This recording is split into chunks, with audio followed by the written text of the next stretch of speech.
अगर कोई body combined translation and rotation motion करती है तो आप दो हिसाब से वेलोसिटीज लिखते हो, एक तो ट्रांसलेशन के हिसाब से और एक रोटेशन के हिसाब से। हम कब बोलते हैं स्लिपिंग नहीं हो रही, जैसे मेरा ये हाथ है और ये हाथ है, इस हाथ को इस हाथ के ऊपर रखो और दोनों हाथ की वेलोसिटी अगर सेम है तो क्या ये हाथ इस हाथ के ऊपर स्लिप कर रहा है ना।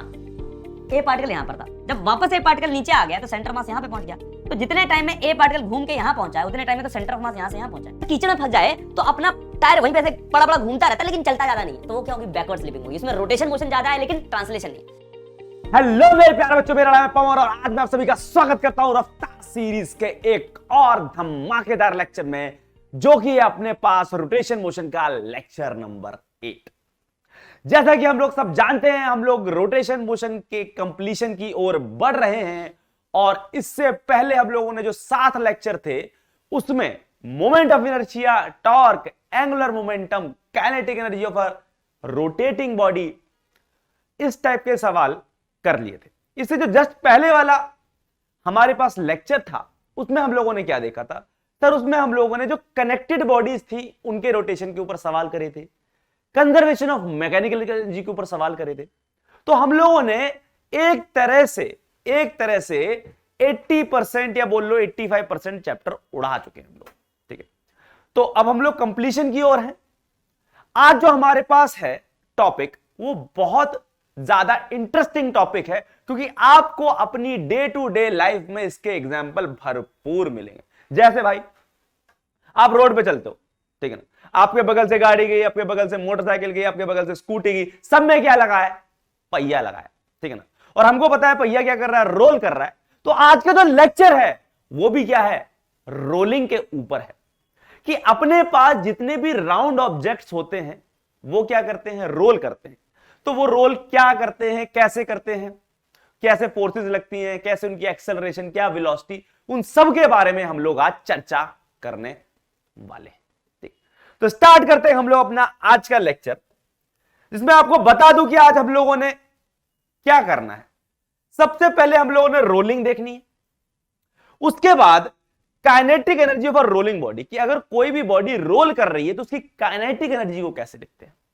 ठीक, अब सबसे पहले बात करी जाए रोलिंग के बारे में, तो रोलिंग है क्या। ठीक, रोलिंग बेटा combined translation and rotation motion है। क्या है, combined translation and rotation. Combined का मतलब मिला हुआ, ट्रांसलेशन का मतलब रोटेशन का मतलब, तो यानी कि जो रोलिंग है वो क्या है, अपने पास कंबाइंड ट्रांसलेशन एंड रोटेशन है। यानी कि उसमें बॉडी चल भी रही है और घूम भी रही है, यानी कि चलते हुए घूम रही है। जैसे अपने गाड़ी का पहिया, आप जब साइकिल चलाते हो तो पहिया आगे भी बढ़ रहा होता है और घूम भी रहा होता है, एक्सिस के अबाउट। तो उस टाइप के मोशन को हम लोग क्या कहते हैं, combined translation and rotation motion. Combined translation and rotation motion, जिसमें बॉडी क्या कर रही है, अपने पास ट्रांसलेट भी कर रही है और साथ साथ में रोटेट भी कर रही है। जैसे कि समझो ये अपने पास है एक राउंड ऑब्जेक्ट, कुछ भी मान लो, समझो अपनी गाड़ी का पहिया ही मान लेते हैं। ये क्या कर रहा है, किसी वेलोसिटी v से आगे बढ़ रहा है और ओमेगा की एंगुलर स्पीड से घूम भी रहा है, यानी कि ये बढ़ भी रहा और घूम भी रहा है, यानी कि ऐसे करके चल रहा है। समझ पा रहे हो। जैसे कि आपके लिए मैंने एक एग्जांपल बनाया है, जैसे समझो ये एक्सिस हो गई अपने पास, दिखाई पड़ रही। हमारे पास क्या होता है, ये जो बॉडी है अपने पास, ये कंबाइंड ट्रांसलेशन एंड रोटेशन कर रही है, यानी कि ये आगे बढ़ भी रही है और देखो चल भी रही है, ठीक है ना। This is known as combined translation and rotation motion. अगर ये बॉडी क्या कर रही है, अपने पास combined translation and rotation motion कर रही, तो कैसा दिखाई पड़ेगा अपने पास, ये देखो ऐसे, ठीक है ना। आगे भी बढ़ रही है और घूम भी रही है, यानी कि बढ़ते हुए घूम रही है, यानी ट्रांसलेशन मोशन करते हुए रोटेशन मोशन कर रही है। इतनी चीज क्लियर है कि नहीं। तो this is combined translation and rotation motion. इतनी चीज क्लियर है कि नहीं।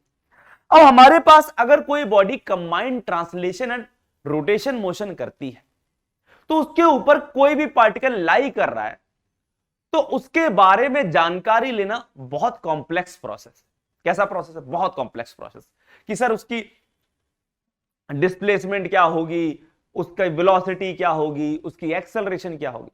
जैसे अपने पास ये बॉडी है, ये बॉडी है। अभी क्या करी, कंबाइंड ट्रांसलेशन एंड रोटेशन कर रही है, आगे बढ़ भी रही है और घूम भी रही है, ये आगे बढ़ भी रही है और घूम भी रही है। तो ये क्या कर रही है, कंबाइंड ट्रांसलेशन एंड रोटेशन कर रही है। तो इसके ऊपर कोई भी जो पार्टिकल लाई कर रहा होगा वो बड़ा कॉम्प्लेक्स सा पाथ ले रहा होगा, ठीक है ना, आपको पता भी नहीं चलेगा। तो इस टाइप के मोशन को आसान बनाने के लिए हमने क्या किया, हमने इस combined translation and rotation motion को, combined translation and rotation motion को दो पार्ट्स में डिवाइड कर दिया। Combined translation and rotation motion को दो पार्ट्स में।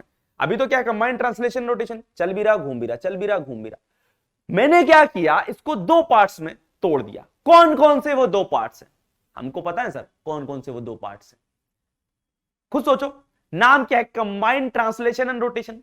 तो मैंने क्या किया, ये जो चीज ऐसे कंबाइंड ट्रांसलेशन एंड रोटेशन कर रही थी, मैंने इसका क्या किया, ट्रांसलेशन देख लिया। अब ट्रांसलेशन होगा तो ये सीधी सीधी यूं चलेगी, यूं यूं यूं यूं यूं, ये ट्रांसलेशन हो गया, रोटेट नहीं कर रही अभी, सिंपल ट्रांसलेशन। और क्या देख लिया, रोटेशन देख लिया। तो मैंने क्या किया, ये जो body combined translation and rotation कर रही थी, इसको दो पार्ट्स में तोड़ लिया।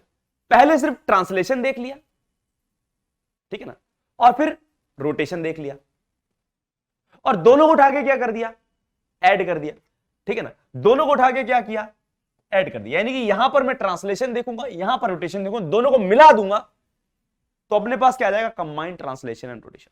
अब अपने को पता है कि सर ये जो बॉडी थी अपने पास कंबाइंड ट्रांसलेशन रोटेशन कर रही थी, यानी कि आगे बढ़ भी रही थी और घूम भी रही थी। तो इसका अगर मैं ट्रांसलेशन मोशन देखूंगा तो बॉडी सिर्फ खिसक रही होगी, सिर्फ चल रही होगी, घूम तो रही नहीं होगी। तो ट्रांसलेशन मोशन में क्या होता है, ट्रांसलेशन मोशन की अगर आप खास बात देखो तो आप देखोगे इधर पर, अगर बॉडी ट्रांसलेट कर रही है, बॉडी ट्रांसलेट कर रही है, तो ये जो सेंटर ऑफ मास है उसकी जो वेलोसिटी होगी वही हर पार्टिकल की क्या होगी, वेलोसिटी होगी। यानी कि बॉडी के ऊपर जितने भी पार्टिकल्स लाई करेंगे उन सबकी वेलोसिटी क्या होगी, सेम होगी। क्यों सर ऐसा क्यों, क्योंकि बेटा रिजिड बॉडी है ना, अगर बॉडी रिजिड है, टूट नहीं सकती अपने पास ना, कंप्रेस हो सकती है, तो हर पार्टिकल की वेलोसिटी क्या होगी, सेम होगी। क्यों सर, क्यों जरूरी है क्या, हाँ बेटा, अगर ये वाला जो पार्टिकल एंड वाला पार्टिकल उसकी वेलोसिटी और इस वाले एंड की पार्टिकल की वेलोसिटी सेम नहीं होगी तो आगे पीछे रह जाएंगे, ठीक है ना, और बॉडी टूट जाएगी। तो जितनी वेलोसिटी इसकी उतनी वेलोसिटी इसकी, तभी तो इनके बीच का गैप क्या रहेगा, वही रहेगा, तभी बॉडी जुड़ी रहेगी। तो हम लोगों ने क्या समझा कि अब लोग कंबाइंड ट्रांसलेशन और रोटेशन मोशन में कैसे डील करेंगे, पहले ट्रांसलेशन मोशन देख लेंगे, फिर उसके बाद अलग से उसका रोटेशन मोशन देख लेंगे और दोनों को कंबाइन कर देंगे, वहां से हम लोग आंसर निकाल लेंगे, ठीक है। तो देखो मैंने क्या किया, ये बॉडी क्या कर रही थी, वी से चल रही थी, ओमेगा से घूम रही, तो मैंने यहां पर इस बॉडी का सिर्फ और सिर्फ ट्रांसलेशन मोशन देखा, यानी कि सेंटर ऑफ मास की वेलोसिटी क्या है, v है, तो हर पार्टिकल की वेलोसिटी क्या होगी, v होगी सर। ये जो टॉप पे पार्टिकल होगा इसकी वेलोसिटी भी v होगी, इसकी वेलोसिटी v होगी, क्योंकि ट्रांसलेट कर रहा है अभी तो सिर्फ। देखो भाई साहब, सबकी वेलोसिटी क्या होगी, v होगी, सबकी वेलोसिटी क्या होगी, v होगी। देखो अगर ट्रांसलेट कर रहा है तो इसकी वेलोसिटी v, इसकी वेलोसिटी v, इसकी वेलोसिटी v, इसकी वेलोसिटी v, इसकी वेलोसिटी भी v, सबकी वेलोसिटी क्या होगी, v होगी, ठीक है। अब मैंने क्या किया, अलग से रोटेशन मोशन देख लिया, अभी तो मैंने ट्रांसलेशन देखा था, अब मैंने क्या, रोटेशन देखा। अब रोटेशन मोशन किस एक्सिस के अबाउट देखो, आप क्या करो, सेंटर ऑफ मास के ऊपर जाके बैठ जाओ। अगर आप सेंटर ऑफ मास के ऊपर जाके बैठते हो, सेंटर ऑफ मास के ऊपर जाके बैठते हो, तो भाई साहब खुद सोचना, मेरी बात समझना। अभी बॉडी क्या करी, combined translation and rotation motion, ठीक है, combined translation and rotation motion, ठीक है, combined translation and rotation motion. आप जाके इसी के ऊपर बैठ जाते हो, तो अपने को पता है जिस चीज के ऊपर आप जाके बैठते हो वो किस पे आ जाता है, रेस्ट पे। आप किसके ऊपर बैठे, उस एक्सिस के ऊपर जो कि सेंटर ऑफ मास से क्या कर रही है, पास कर रही है, आप उस एक्सिस के ऊपर बैठ गए। पहले जब body combined translation and rotation motion कर रही थी तो ये वाली जो एक्सिस थी ये आगे बढ़ भी रही थी और बॉडी इस एक्सिस के अबाउट घूम भी रही थी, तो यही तो था combined translation and rotation motion. देखो ये एक्सिस आगे बढ़ भी रही है और बॉडी क्या कर रही है, इस एक्सिस के अबाउट घूम भी रही है, इतनी चीज क्लियर है।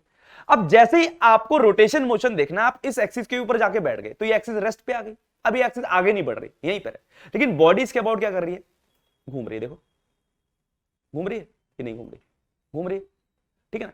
तो इस टाइप के मोशन को हम लोग क्या कहेंगे, रोटेशन मोशन, ठीक है।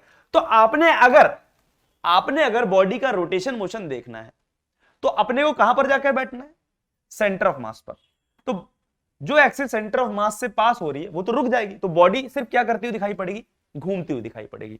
ठीक है भैया, तो बॉडी क्या करती हुई दिखाई पड़ेगी, सिर्फ घूमती हुई दिखाई पड़ेगी। कितने से, ओमेगा की एंगुलर स्पीड से। इतनी चीज क्लियर है कि नहीं? तो देखो बेटा, देखो मैंने किसकी बात करी अभी आपसे, आपने क्या किया, दोबारा समझ लेना।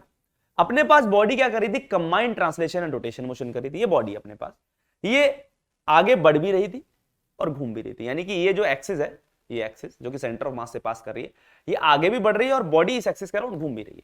तो इसे कहते हैं combined translation and rotation motion. इतनी चीज क्लियर, ये चीज समझ लग रही है?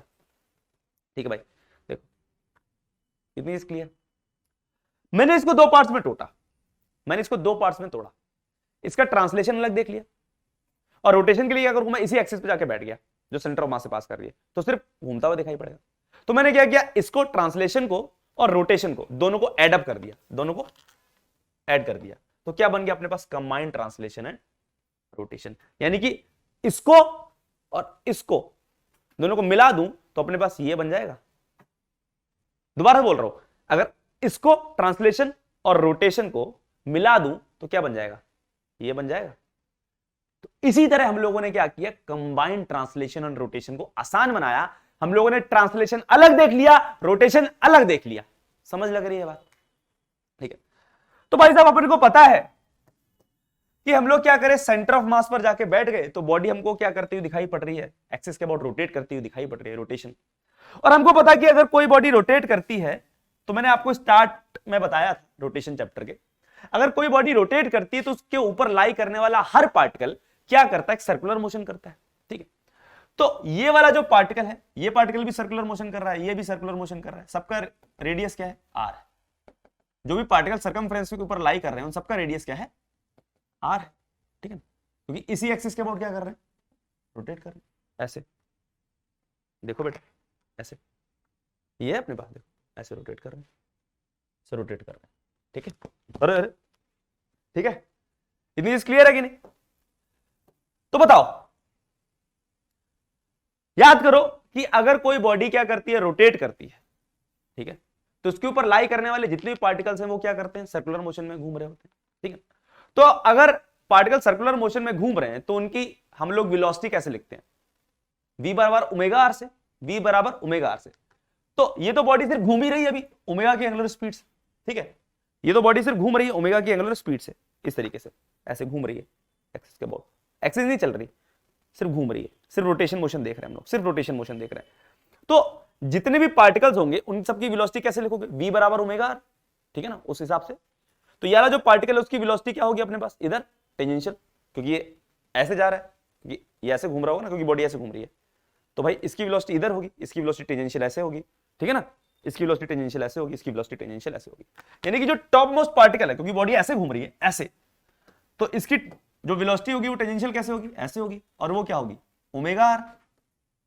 ठीक है ना, यही तो होगी, ओमेगा आर होगी कि नहीं होगी? तो यानी जो वेलोसिटी होगी रोटेशन की वजह से, जो पार्टिकल सर्कुलर मोशन कर रहे हैं, इसकी वेलोसिटी क्या होगी, ओमेगा टेंजेंशियल। इस वाले की क्या होगी वेलोसिटी, ये भी टेंजेंशियल होगी, ओमेगा आर नीचे। इस वाले पार्टिकल की वेलोसिटी क्या होगी, सर ये ऐसे करके घूम रहे हैं तो ये इधर जाएगा ओमेगा आर से, इसकी वेलोसिटी क्या होगी सर, ओमेगा आर ऊपर होगी। ठीक है ना, इतनी चीज क्लियर है? तो मैंने क्या किया, combined translation and rotation motion में मैंने ट्रांसलेशन अलग देख लिया, रोटेशन अलग देख लिया। तो ये हो गया अपने पास ट्रांसलेशन वाला पार्ट, ठीक है, और ये हो गया अपने पास रोटेशन वाला पार्ट। उम्मीद है आप लोगों को फील आई होगी कि हम लोग कर क्या रहे हैं। और इन दोनों को मिला दूं, यानी कि इसको और इसको मिला दूं तो ये बन जाएगा, यानी कि कंबाइंड ट्रांसलेशन एंड रोटेशन। तो भाई क्या हो रहा है, क्या हो रहा है? तो भाई जो टॉप मोस्ट पार्टिकल है, अब देखते हैं। अब जो टॉप मोस्ट पार्टिकल है सर, टॉप मोस्ट पार्टिकल ये वाला, इसकी बात करें। अब क्योंकि यहां पर तो हम लोग कंबाइंड ट्रांसलेशन एंड रोटेशन देख रहे हैं, यहां पर सिर्फ ट्रांसलेशन देखा था, यहां पर रोटेशन देख रहा। अब दोनों को मिला के ये तो बॉडी एक्चुअली में कंबाइंड ट्रांसलेशन एंड रोटेशन देख कर रही है। तो ये वाला जो पार्टिकल है इसके पास कितनी वेलोसिटी होगी, क्योंकि हमने इसका ट्रांसलेशन अलग देख लिया और रोटेशन अलग देख लिया, ट्रांसलेशन अलग देख लिया और रोटेशन अलग देख लिया। अब दोनों को कंबाइन कर दो, तो ये जो टॉप मोस्ट पार्टिकल है इसके पास ट्रांसलेशन के हिसाब से भी वेलोसिटी होगी v, ऐसे, ठीक है ना। और रोटेशन भी देख लिया हम लोगों ने, तो भाई रोटेशन के हिसाब से वेलोसिटी क्या है, ओमेगा आर, ठीक है ना। ट्रांसलेशन के हिसाब से v, रोटेशन के हिसाब से ओमेगा आर। तो भाई v भी है और ओमेगा आर भी है, v भी है ट्रांसलेशन की वजह से, रोटेशन की वजह से ओमेगा आर, ये आ गया। सिमिलरली अगर मैं इस वाले पार्टिकल की बात करूं तो ये वाला पार्टिकल ट्रांसलेशन के हिसाब से यहां पर प्रेजेंट है, ठीक है ना। तो उसके पास v है और रोटेशन के हिसाब से ये ओमेगा आर इधर है, तो इसके पास v भी है और ओमेगा आर भी है। सिमिलरली जो बॉटम मोस्ट पार्टिकल है वो ये रहा, ट्रांसलेशन के हिसाब से v इधर है और ओमेगा आर इधर है, v इधर है और ओमेगा आर इधर है। इसी हिसाब से ये वाला जो पार्टिकल है इसके पास v इधर है ट्रांसलेशन के हिसाब से और रोटेशन के हिसाब से ओमेगा आर। इतनी चीज क्लियर है कि नहीं? तो मैंने आपको कुछ कुछ पार्टिकल्स हैं जो कि पेरिफेरी पे लाई कर रहे हैं, उनकी वेलोसिटीज लिखनी बताई। तो इसका मतलब अगर कोई body combined translation and rotation motion करती है तो आप दो हिसाब से वेलोसिटीज लिखते हो, एक तो ट्रांसलेशन के हिसाब से और एक रोटेशन के हिसाब से, ठीक है ना। ऊपर वाले पार्टिकल की ट्रांसलेशन के हिसाब से v हो गई, रोटेशन के हिसाब से ओमेगा आर। इस वाले पार्टिकल की ट्रांसलेशन के हिसाब से v, रोटेशन के हिसाब से ओमेगा आर इधर, इस वाले की v इधर, ओमेगा आर इधर, इस वाले की v इधर, ओमेगा आर ऊपर, ठीक है ना। तो कितनी वेलोसिटी आती है किसी पार्टिकल के पास? दो वेलोसिटी आती है, एक ट्रांसलेशन के हिसाब से, एक रोटेशन के हिसाब से, ठीक है। इतनी चीज क्लियर है कि नहीं? कोई डाउट? तो दिस इज बेसिकली कंबाइंड, ये वाली चीज क्या अपने पास कंबाइंड ट्रांसलेशन प्लस रोटेशन, ठीक है। इसको आपने ट्रांसलेशन अलग कर दिया, रोटेशन अलग कर दिया। इतनी चीज क्लियर है? ठीक। अब देखो हमको तो पता है सर वेलोसिटी क्या होती है, वेक्टर क्वांटिटी होती है, तो अगर आप ऐड भी करोगे तो वेक्टोरली ऐड करोगे, ठीक है। तो अगर मैं आपसे पूछूं जो टॉप मोस्ट पार्टिकल है, इसको नाम दे देते हैं, कुछ बताओ क्या नाम दिया जाए? इसको नाम दे देते हैं पार्टिकल ए दे देते हैं, ठीक है ना। इसको पार्टिकल बी दे देते हैं नाम। तो जो पार्टिकल ए है उसके पास v इधर है और ओमेगा आर भी इधर है, तो एक तरह से सिंपली ऐड हो जाएंगे क्योंकि दो वेक्टर सेम डायरेक्शन में। तो इस पार्टिकल की वेलोसिटी क्या हो जाएगी, यानी वेलोसिटी ऑफ पार्टिकल ए क्या हो जाएगी कंबाइंड ट्रांसलेशन रोटेशन के हिसाब से, v भी इधर ओमेगा आर भी इधर है, तो v प्लस ओमेगा आर हो जाएगी, सिंपल, ठीक है ना। इतनी चीज क्लियर है, दोनों सेम डायरेक्शन में। अब बी वाले पार्टिकल की, जो बॉटम मोस्ट वाला पार्टिकल है, उसकी बात करूं sir, velocity of particle B वो क्या हो जाएगी, वो किस पे लाई कर रहा है, उस बॉडी पे लाई कर रहा है जो कंबाइंड ट्रांसलेशन रोटेशन कर रही है। अब इसका सर v इधर है, ओमेगा आर इधर है, ठीक है। तो क्या लिखूं sir, v minus omega R लिखूं कि ओमेगा आर माइनस v लिखूं? अब एक चीज बताओ, आपने v और ओमेगा आर दोनों को प्लस में लिया था ना, इसका मतलब इस डायरेक्शन में प्लस ले रहे हो और इस डायरेक्शन में माइनस ले रहे हो, तो क्या हो जाएगी इसकी velocity v minus omega R, ठीक है भाई साहब। इधर दोनों v और ओमेगा आर दोनों प्लस साइड में थे, तो v प्लस ओमेगा आर, यहां पे v माइनस ओमेगा आर। इतनी चीज क्लियर है? तो टॉप मोस्ट की क्या हो जाएगी, v plus omega R, bottom most की क्या हो जाएगी, v माइनस ओमेगा आर। वैसे ही मान लेते हैं ये वाला जो पार्टिकल है अपने पास, कलर ले लेते हैं पहले,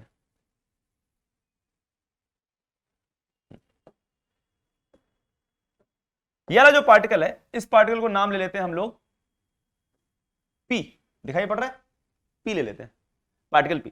पार्टिकल p की क्या होगी सर, इसके पास v इस डायरेक्शन में है और ओमेगा आर इस डायरेक्शन में, एक वेक्टर इधर एक वेक्टर इधर, तो रिजल्टेंट क्या होगा सर, ये होगा vp, ये होगा दो परपेंडिकुलर वेक्टर्स का रिजल्टेंट।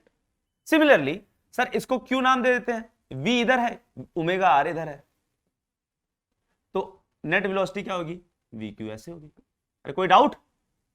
तो सर vp क्या हो जाएगा, vp क्या हो जाएगा भैया, v और ओमेगा आर का रिजल्टेंट v इधर ओमेगा आर, दो वेक्टर परपेंडिकुलर, तो resultant v square plus omega are का होल स्क्वायर।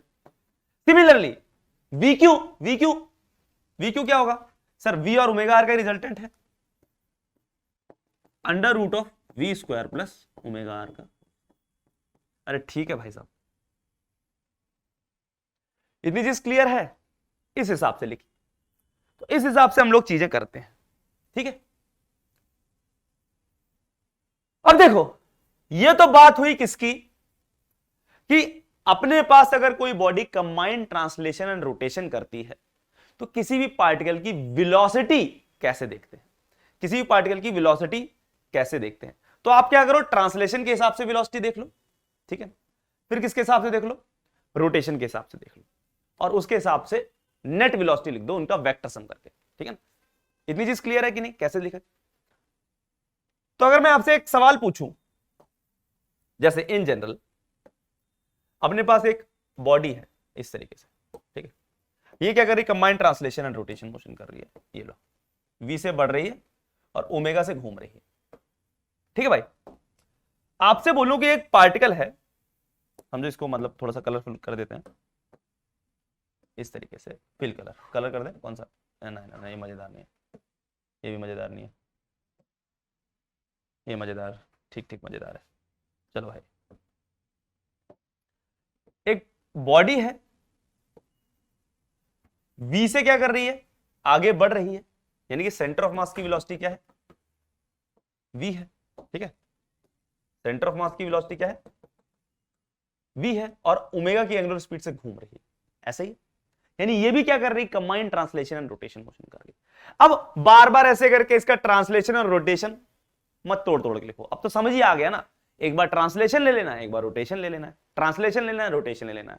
ट्रांसलेशन के टाइम क्या वेलोसिटी होगी भाई, वही होगी जो सेंटर ऑफ मास की होगी। खुद सोचो, यहां पर क्या बताया था, जब ट्रांसलेशन देखा था तो जो सेंटर ऑफ मास की वेलोसिटी थी v, वही तो हर पार्टिकल की वेलोसिटी थी, ठीक है ना भाई, इतनी चीज क्लियर है कि नहीं।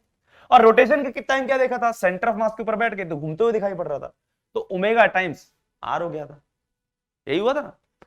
तो भाई साहब यहां पर अगर अपने पास कोई भी एक पार्टिकल है, कोई भी क्या है, एक पार्टिकल है, कोई भी एक पार्टिकल, समझो ये पार्टिकल है, कितनी दूरी पर है, r की दूरी पर है, कितने एंगल पर, थीटा के एंगल पर, कितने एंगल पर, थीटा के एंगल पर। ये एक पार्टिकल है p, कौन सा पार्टिकल है, p पार्टिकल। आपसे पूछा जा रहा है सर इस p पार्टिकल की क्या लिखो, वेलोसिटी लिखो, वेलोसिटी लिखो, p पार्टिकल की क्या होगी, कैसे लिखोगे, ट्रांसलेशन भी देखोगे और रोटेशन भी देखोगे, ट्रांसलेशन भी देखोगे और रोटेशन भी देखोगे। तो ट्रांसलेशन देखते तो सर ऐसे जाता हो, ऐसे, तो वही वेलोसिटी होती है इस पार्टिकल की जो सेंटर ऑफ मास की, सेंटर ऑफ मास की वेलोसिटी क्या है सर, सेंटर ऑफ मास की वेलोसिटी तो v है, तो उसके पास v ऐसे आ जाता, ऐसे आ जाता भाई। अगर इसकी भी, इसके पास भी तो v ऐसे ही होता, हर पार्टिकल के पास v ऐसे ही होता, ट्रांसलेशन देखते तो, अरे यही तो होता v सबके पास। इतनी चीज क्लियर है कि नहीं, सबके पास v ऐसे ही होता। अब रोटेशन, अब इस वाले पार्टिकल की बात करें तो ये वाला पार्टिकल तो ऐसे घूम रहा होगा, मतलब इस सर्कल में, समझ पा रहे हो, इस सर्कल में घूम रहा होगा, इस सर्कल में घूम रहा होगा ऐसे। रोटेशन कैसे बताया था मैंने, कि आप क्या करो, सेंटर ऑफ मास के ऊपर बैठ जाओ, आप क्या करो, सेंटर ऑफ मास के ऊपर बैठ जाओ, यानी इस वाली एक्सिस के ऊपर, तो ये एक्सिस रेस्ट पे आके सिर्फ बॉडी आपको घूमती हुई दिखाई पड़ेगी, तो हर पार्टिकल आपको सर्कुलर मोशन करता हुआ दिखाई पड़ेगा, तो ये वाला पार्टिकल ये आपको सर्कुलर मोशन करता हुआ दिखाई पड़ेगा, ये घूम रहा होगा। तो रोटेशन के हिसाब से भाई ये अगर ऐसे घूम रहा है, ओमेगा ऐसे ऐसे घूम रहा है, तो इस पार्टिकल के पास टेंजेंशियल वेलोसिटी क्या होगी, ओमेगा ऐसे होगी, अरे समझ आया। तो इसके पास क्या आ गई, एक तो v ऐसे आ गई, ठीक है भाई, एक तो सर v ऐसे आ गई, एक ओमेगा ऐसे आ गई, इस तरीके से, ठीक। तो इन दोनों का जो रिजल्टेंट होगा वही तो आंसर होगा, इन दोनों का जो रिजल्टेंट होगा वही तो आंसर होगा। अब क्या होगा जल्दी बताओ, मैग्नीट्यूड पूछूं, बताओ मैग्नीट्यूड ऑफ रिजल्टेंट क्या होगा, फील करो, समझना मेरी बात को। अगर मैं एक ऐसे ही, ध्यान से सुनना, अगर मैं क्या करूं, ऐसे एक ड्रॉप कर दूं परपेंडिकुलर, चलो परपेंडिकुलर ड्रॉप कर दिया, था नहीं बेटा, मैंने जानबूझ के बनाया परपेंडिकुलर, ठीक है, आपको एंगल दिखाने के लिए। देखो कैसे बनाया, ध्यान से देखो फिर से। अगर मैं परपेंडिकुलर बना दूं ऐसे, लो ये परपेंडिकुलर बना दिया, इतना क्लियर है। तो भाई ये थीटा, ये 90, तो ये 90 माइनस थीटा होता, अरे भाई साहब बताओ ना, 90 माइनस थीटा होता कि नहीं होता, ये थीटा, ये 90, तो ये 90 माइनस थीटा होता, ये चीज। अब अपने को पता सर ये रेडियस है, ये वाली चीज रेडियस दिखाई पड़ रहा है सबको, ये रेडियस है, ये रेडियस है, और सर ये है अपने पास टेंजेंट। हमको पता है सर रेडियस और टेंजेंट के बीच में 90 डिग्री, अगर ये एंगल सर 90 माइनस थीटा, क्योंकि ये थीटा है तो ये 90 माइनस थीटा हुआ, तो सर ये एंगल कितना हो गया, कितना हो गया जल्दी बताएंगे? थीटा हो गया। ये एंगल कितना हो गया? थीटा हो गया। यही हुआ ना, ये एंगल कितना हो गया? थीटा हो गया। समझ लग रही है ये बात? ठीक है, ये एंगल कितना हो गया अपने पास? थीटा हो गया। और ये वाला एंगल कितना हो जाएगा फिर? ये वाला एंगल, ये वाला एंगल कितना हो जाएगा सर? ये एंगल हो जाएगा 90 माइनस थीटा। अरे समझ आया? ठीक है, समझ आया? ये एंगल थीटा, ये एंगल कितना हो जाएगा? 90 माइनस थीटा। तो ये एंगल थीटा, तो ये एंगल 90 माइनस थीटा। क्योंकि अगर आप देखोगे तो एक तरह से ये वाई एक्सिस हो गई, ये एक्स एक्सिस हो गई। अगर ये थीटा तो ये 90 माइनस थीटा। ठीक है, इतनी चीज क्लियर है। अब हमको पता चल गया सर कि एक वेक्टर v ऐसे है और एक वेक्टर ओमेगा आर ऐसे है, और उनके बीच में एंगल क्या है? 90 माइनस थीटा। कितना एंगल है? 90 माइनस थीटा। कितना एंगल है? 90 माइनस थीटा। तो याद करो, आपने अगर वेक्टर पढ़ा हो, अगर आपने वेक्टर पढ़ा हो, ठीक, तो अपने को पता होता कि सर अगर कोई भी दो वेक्टर क्वांटिटीज है, कोई भी दो वेक्टर क्वांटिटीज है और उनके बीच में अगर एंगल पता हो, जैसे समझो अपने पास एक वेक्टर क्वांटिटी है ए वेक्टर, दूसरी वेक्टर क्वांटिटी है बी वेक्टर, उनके बीच में एंगल पता हो थीटा, तो रिजल्टेंट क्या होता था अपने पास? ये होता था अंडर रूट ऑफ ए का स्क्वायर प्लस बी का square plus 2ab cos theta. ये होता था। उसी तरह आप यहां पे लिख सकते हो भाई, आपको v पता है, ओमेगा आर पता है, उनके बीच में एंगल भी पता है, तो v का स्क्वायर प्लस ओमेगा आर का whole square plus 2 into V into omega are into cos theta आएगा कि 90 माइनस थीटा? भाई 90 माइनस थीटा है यहाँ पे तो एंगल, यहाँ पे तो उनके बीच में थीटा होता था। अब यहाँ पे वो थीटा की जगह क्या है? 90 माइनस थीटा, तो 90 माइनस थीटा रख दोगे बस। ठीक है, तो वीपी कितना हो जाएगा? यहाँ पे हो जाएगा under root of v square plus omega are का whole square plus 2v into omega are into cos 90 minus theta यानी कि साइन थीटा। ये आंसर हो जाएगा। बेटा ये लिटरली थोड़ा सा टफ पोर्शन में आ जाता है, इतना पूछा नहीं जाएगा, लेकिन तब भी अगर आपको समझ आ गया तो बहुत बढ़िया बात है, बहुत बढ़िया बात। मैंने कुछ नहीं किया, मैंने कोई भी जनरल पार्टिकल निकाला। जब आपसे अगर पूछा भी जाएगा ना सवाल में, तो यही पार्टिकल्स का पूछा जाएगा। ये जो पेरिफेरी अप्लाई कर रहे हैं, ये वाला पार्टिकल ए, ये बी, ये वाला पार्टिकल पी, ये क्यू, इन्हीं का पूछा जाएगा। लेकिन अगर आपसे कोई भी पार्टिकल का पूछ ले, जैसे मैंने ये वाला पार्टिकल का पूछ लिया, ये वाला पार्टिकल, ये जो काला वाला पार्टिकल है पी पार्टिकल, इसका पूछ लिया था, ठीक है ना, जो कि कितनी दूरी पर है भाई? सेंटर ऑफ मास से आर की दूरी पर है। कितने एंगल पर है? हॉरिजॉन्टल से थीटा एंगल पर है। तो भाई इसकी वेलोसिटी कैसे देखोगे? ट्रांसलेशन मान लोगे तो वही हो जाएगी जो सेंटर ऑफ मास कितनी, यानी कि v। सर रोटेशन देख लोगे इसका, तो सर इसके पास ओमेगा आर है, ये ओमेगा आर दिखाई पड़ रहा है। अब इसका और इस वेक्टर का जो रिजल्टेंट होगा वही तो क्या होगी अपने पास? वेलोसिटी होगी, क्योंकि दो वेलोसिटी हैं, एक v है एक ओमेगा आर है, इन दोनों का रिजल्टेंट ही होगा। तो उसके लिए रिजल्टेंट के लिए एंगल फाइंड करना पड़ेगा। सर इसीलिए मैंने एंगल फाइंड किया। एंगल कितना आ रहा है? 90 माइनस थीटा। कैसे आया? मैंने सर ये परपेंडिकुलर ड्रॉप कर दिया, ये थीटा तो ये 90 माइनस थीटा, तो सर ये एंगल थीटा तो ये एंगल 90 माइनस थीटा। ठीक है ना, ये 90 माइनस थीटा आ गया। सर ये थीटा, ये मैंने 90 बना दिया, ये 90 माइनस थीटा तो ये थीटा तो ये 90 माइनस थीटा। तो दोनों के बीच में एंगल कितना आ गया? 90 माइनस थीटा। वी और ओमेगा आर के बीच में एंगल 90 माइनस थीटा। अब तो वेक्टर से हम लोग लिख ही सकते हैं, लेकिन इतना टफ आएगा नहीं, नहीं आएगा, बिल्कुल भी नहीं आएगा। ठीक है ना, चांसेस कम है, लेकिन जिनको अच्छा लगता है ये सब पढ़ना उनके लिए बस। ठीक है, चलो अब देखो, अब अगर बात करी जाए किसकी? एक्सेलरेशन की। एक्सेलरेशन एक्सेलरेशन एक्सेलरेशन की बात करी जाए इन केस ऑफ, या बोलो एक्सेलरेशन ऑफ पार्टिकल। ठीक है ना, एक्सेलरेशन ऑफ पार्टिकल की बात करी जाए कि अगर कोई बॉडी क्या कर रही है, combined translation and rotation motion कर रही है, तो उस केस में एक्सेलरेशन कैसे लिखते हैं, एक्सेलरेशन कैसे देखते हैं। ठीक है, फिर से वही चीज, कि अपने पास समझो ये एक बॉडी है, ठीक है, ये क्या कर रही है, इसको बड़ा बना लेते थोड़ा सा और। एक बॉडी है, ये क्या कर रही है भाई, ये इसका centre of mass A acceleration से आगे बढ़ रहा है और अल्फा की एंगुलर एक्सेलरेशन से घूम रहा है, अल्फा की एंगुलर एक्सेलरेशन से घूम रहा है। तो ये क्या कर रहा है, combined translation and rotation motion कर रहा है। वही चीज है कि सेंटर ऑफ मास ए से, यानी कि सेंटर ऑफ मास ए से एक्सेलरेशन से बढ़ रहा है और अल्फा से घूम रहा है, यानी ये combined translation and rotation motion हो रहा है इस तरीके से, ठीक है।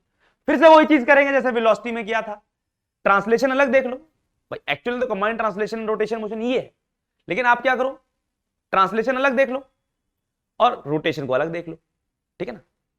तो ट्रांसलेशन अगर आप अलग देखोगे तो अपने पास क्या हो जाएगा, इस तरीके से, ठीक है भाई साहब।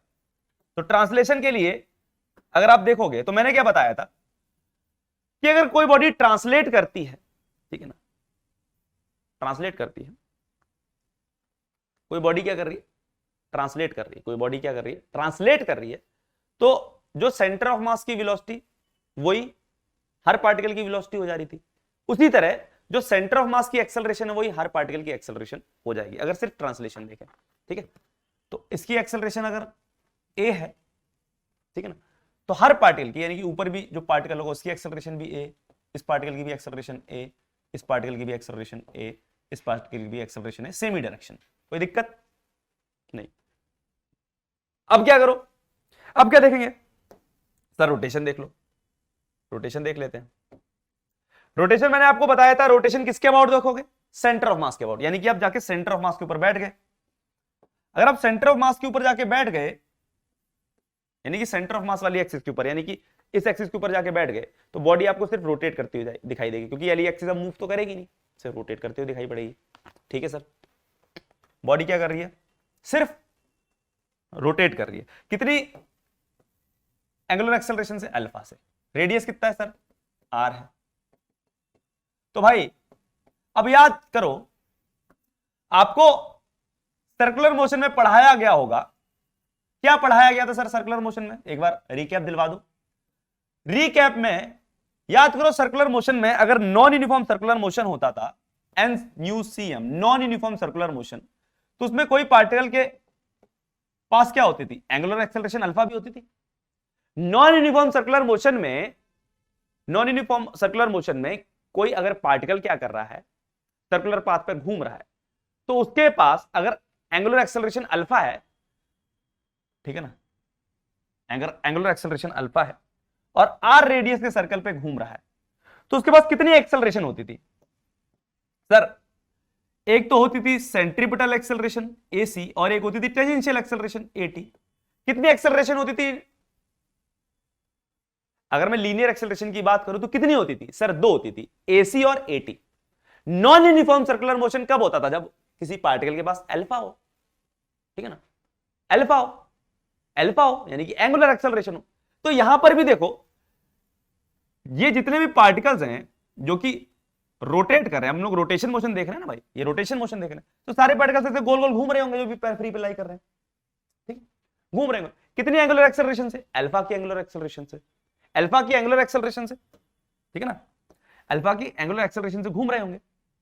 तो इसका मतलब ये जितने भी पार्टिकल्स है, ये कैसा सर्कुलर मोशन कर रहे हैं, नॉन यूनिफॉर्म सर्कुलर मोशन। और हमको पता है कि अगर नॉन यूनिफॉर्म सर्कुलर मोशन होता है तो टेंजेंशियल एक्सेलरेशन तो होती है, साथ साथ में सेंट्रीपिटल एक्सेलरेशन भी होती है, यानी कि दो एक्सेलरेशन होती है, AC and AT, AC and AT, ठीक है। इतनी चीज क्लियर है कि नहीं। AC क्या होता था, AC को आप ओमेगा स्क्वायर आर लिख लेते थे या V स्क्वायर बाय आर, ऐसे कर लेते थे। और AT क्या होता था, AT रटा हुआ सर, AT तो हमेशा अल्फा आर होता था, याद करो। अगर आपने सर्कुलर मोशन पढ़ा था तो नॉन यूनिफॉर्म सर्कुलर मोशन अगर कोई पार्टिकल करता है और उसके पास एंगुलर एक्सेलरेशन अल्फा है, तो AC क्या हो जाता था, AC तो ओमेगा स्क्वायर आर, यानी जो भी इसकी एंगुलर स्पीड होगी, ठीक है ना, ओमेगा स्क्वायर इंटू आर या V स्क्वायर बाय आर, ये होता था। लेकिन AT क्या होता था, वो होता था एंगुलर एक्सेलरेशन इंटू आर, ये होता था। वैसे सिमिलरली यहां पर भी पार्टिकल क्या कर रहे हैं, घूम रहे हैं। तो इन पार्टिकल्स के पास कौन कौन सी एक्सेलरेशन होंगी सर, कौन कौन सी एक्सेलरेशन होंगी, तो इस वाले पार्टिकल के पास यानी टॉप मोस्ट के पास सर अगर ये ऐसे करके घूम रहा है तो टेंजेंशियल तो ऐसे होगी 80 और सेंट्रीपिटल क्या होगी टुवर्ड्स द सेंटर। सिमिलरली इसके पास ये अगर ऐसे घूम रहा है तो इसके पास 80 ऐसे होगी tangential acceleration AC towards the centre. इसके पास सर 80 इधर होगी टेंजेंशियल और AC टुवर्ड्स द सेंटर। इस वाले पार्टिकल के पास भी क्या होगी सर 80 टेंजेंशियल और AC टुवर्ड्स द सेंटर। अरे समझ आया? क्योंकि पार्टिकल्स क्या कर रहे हैं सर्कुलर मोशन कर रहे हैं क्योंकि एंगुलर एक्सेलरेशन अल्फा इसलिए नॉन यूनिफॉर्म सर्कुलर मोशन है। नॉन यूनिफॉर्म सर्कुलर मोशन में AC भी होता है और AT भी होता है तो इसलिए AC AT दोनों आएंगे। तो अब देखो अब हम लोग क्या करेंगे भाई, ये हो गया ट्रांसलेशन वाला पार्ट, ये हो गया रोटेशन वाला पार्ट। अब इन दोनों पार्ट को हम लोग क्या करेंगे भाई, इसको कंबाइन करेंगे यानी दिस प्लस दिस। अगर दिस प्लस दिस करेंगे तभी तो ये बनेगा। ट्रांसलेशन प्लस रोटेशन करेंगे यानी कि इसको और इसको मिलाएंगे तभी तो ये ऐसे बनेगा। तो खुद सोचो अगर मैं मिलाऊंगा इन दोनों को यानी ट्रांसलेशन वाली एक्सेलरेशन यानी ये ए और रोटेशन वाली यानी AT और AC, अगर इनको मिलाऊंगा तभी तो अपने पास क्या बनेगा कंबाइंड ट्रांसलेशन एंड रोटेशन के केस में पार्टिकल की एक्सेलरेशन। ठीक है, तो इसका मतलब ये जो टॉप मोस्ट पार्टिकल है जो एकदम एकदम टॉप पर बैठा है ये वाला पार्टिकल, इसके पास ट्रांसलेशन की एक्सेलरेशन क्या होगी A। ठीक है ना, इतनी चीज क्लियर है कि नहीं? और रोटेशन की एक्सेलरेशन कितनी होगी सर, दो एक्सेलरेशन होंगी AT और AC, AT और AC। तो AT होगी और AC होगी, AT होगी और AC होगी। लो भाई सिमिलरली इस वाले पार्टिकल के पास सर, इस वाले पार्टिकल के पास ट्रांसलेशन की वजह से A इधर होगी और रोटेशन की वजह से दो होंगी AT और AC। AT नीचे होगी, AC इधर होगी। सिमिलरली बॉटम मोस्ट पार्टिकल के पास सर A किधर होगी, A इधर होगी। ठीक है, और AT किधर होगी, AT इधर होगी और AC टुवर्ड्स द सेंटर ऐसे होगी। यार जो पार्टिकल है इसके पास सर A ट्रांसलेशन की वजह से और रोटेशन की वजह से AC और AT। ठीक है, AT sorry AC and AT। Clear है? तो ये है अपने पास क्या पार्टिकल्स की एक्सेलरेशन जब वो कंबाइंड ट्रांसलेशन एंड रोटेशन करेंगे। तो हमने क्या किया, समझो ये टॉप मोस्ट पार्टिकल है, इसका नाम दे देते हैं कुछ A वाला पार्टिकल। तो A वाला पार्टिकल जब यहां पर था ट्रांसलेशन के टाइम तो उसके पास सिर्फ A ही एक्सेलरेशन थी और रोटेशन के टाइम उसके पास कितनी है AT और AC। तो जब A और AT AC आपस में मिलेंगे तभी तो कंबाइंड ट्रांसलेशन एंड रोटेशन के केस में आएगी उसकी एक्सेलरेशन। वो क्या आएगी A और AT। ठीक है ना भाई, A AT और AC का क्या होगा वेक्टर सम होगा। तो कितनी एक्सेलरेशन होगी टोटल में, एक की, दो की, तीन? सर तीन। एक आएगी ट्रांसलेशन की वजह से और दो आएंगी किसकी वजह से, रोटेशन की वजह से यानी AT और AC। तो किसी की पार्टिकल के पास अगर कोई भी body combined translation and rotation motion करती है तो किसी भी पार्टिकल के पास एक्चुअल में तीन एक्सेलरेशन होती है, एक तो ट्रांसलेशन वाली और रोटेशन की वजह से दो, AT and AC, tangential and centripetal. तो उसी तरह इस पार्टिकल के पास क्या है AT A एंड AC। ठीक है ना, इस वाले के पास A AC AT, इस वाले के पास भी A AT मतलब A AC AT, इस वाले के पास भी A AC AT। ठीक है, तो आपसे पूछा जाए कि एक्सेलरेशन ऑफ पार्टिकल ए वाला जो पार्टिकल है टॉप मोस्ट पार्टिकल है, ये वाला पार्टिकल, ये वाला जो पार्टिकल है इसकी एक्सेलरेशन लिख दो, बस एक ही लिख देता हूं, बाकी तो लिखने की जरूरत नहीं है। ठीक है, क्या लिखूंगा, क्या होगी इस पार्टिकल की? सर इसके पास ऐसे बनाऊं तो A इधर है, AT है ऐसे और AC है ऐसे। ठीक है, इतनी चीज क्लियर है, इतनी चीज क्लियर है। तो A और AT तो सेम डायरेक्शन में दोनों एड अप हो जाएंगे तो A प्लस AT हो जाएगा और AC नीचे, यानी इन दोनों का जो रिजल्टेंट होगा वही तो क्या होगा एक्सेलरेशन ऑफ पार्टिकल A यानी कि A। ठीक है, अब सर AT भी पता है, AT कितना होता है, AT होता है अपने पास अल्फा इंटू R और AC भी पता है, AC होता है omega square R. Value put कर देना 80 और AC की, आंसर आ जाएगा अपने पास निकल के। ये आपको समझने के लिए इसके चांसेस नील बटा सन्नाटा है आने के, लेकिन अभी तक नहीं पूछा गया तो इसका मतलब ये नहीं कि पूछा नहीं जा सकता। तो कराना मेरा फर्ज था इसलिए मैंने कराया। इतनी चीज क्लियर है? तो अपने को यह भी समझ आया कि अगर कोई भी बॉडी क्या करती है, combined translation and rotation motion करती है, तो उसके केस में किसी भी पार्टिकल की एक्सेलरेशन कैसे देखेंगे। ट्रांसलेशन की वजह से एक एक्सेलरेशन आएगी, रोटेशन की वजह से 2 एक्सेलरेशन आएंगी, तो नेट टोटल में कितनी आई? 3 एक्सेलरेशन। यानी 3 एक्सेलरेशन का इस बार हमको क्या करना पड़ेगा? वेक्टर सम करना पड़ेगा। ठीक है, AC पता ही है क्या होता है, ओमेगा स्क्वायर आर, AT होता है अल्फा आर, बाकी A तो आपको पता ही होगा, सेंटर ऑफ मास की एक्सेलरेशन कर लोगे, मुझे पता कर लोगे। ठीक है, चलो तो भाई क्वेश्चन क्वेश्चन क्वेश्चन क्या है? फाइंड द वेलोसिटी,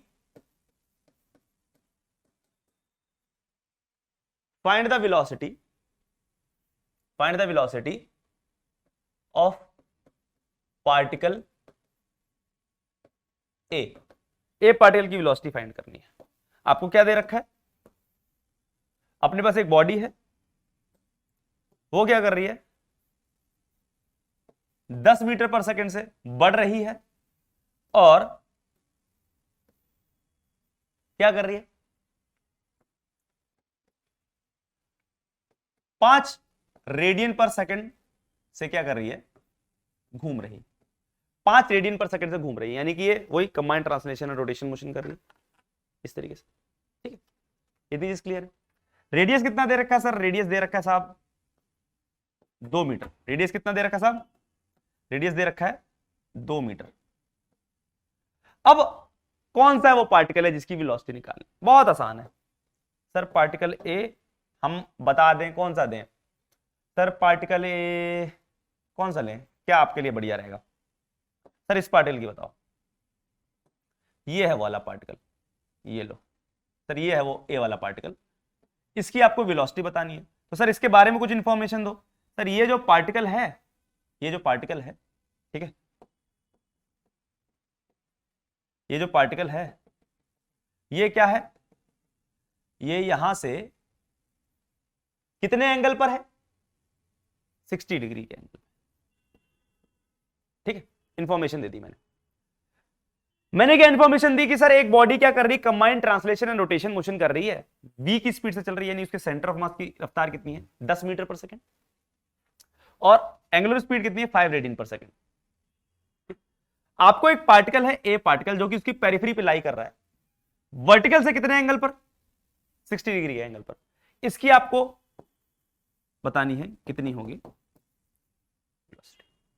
कैसे करेंगे सर? देखो देखो भाई, ये तो सवाल हो गया, सवाल को गंदा ना करें।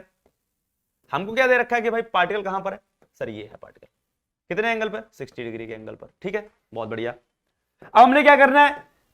हमको पता है कि अगर कोई body combined translation rotation motion करती तो 2 वेलोसिटीज आती हैं, एक ट्रांसलेशन की वजह से, एक रोटेशन की वजह से। ट्रांसलेशन की वजह से रोटेशन, ट्रांसलेशन की वजह से जो वेलोसिटी आती है वो वही होती है जो सेंटर ऑफ मास की होती है, और उसी डायरेक्शन में होती है जो सेंटर ऑफ मास की डायरेक्शन होती है। तो सेंटर ऑफ मास की वेलोसिटी तो यही थी, 10 मीटर पर सेकंड।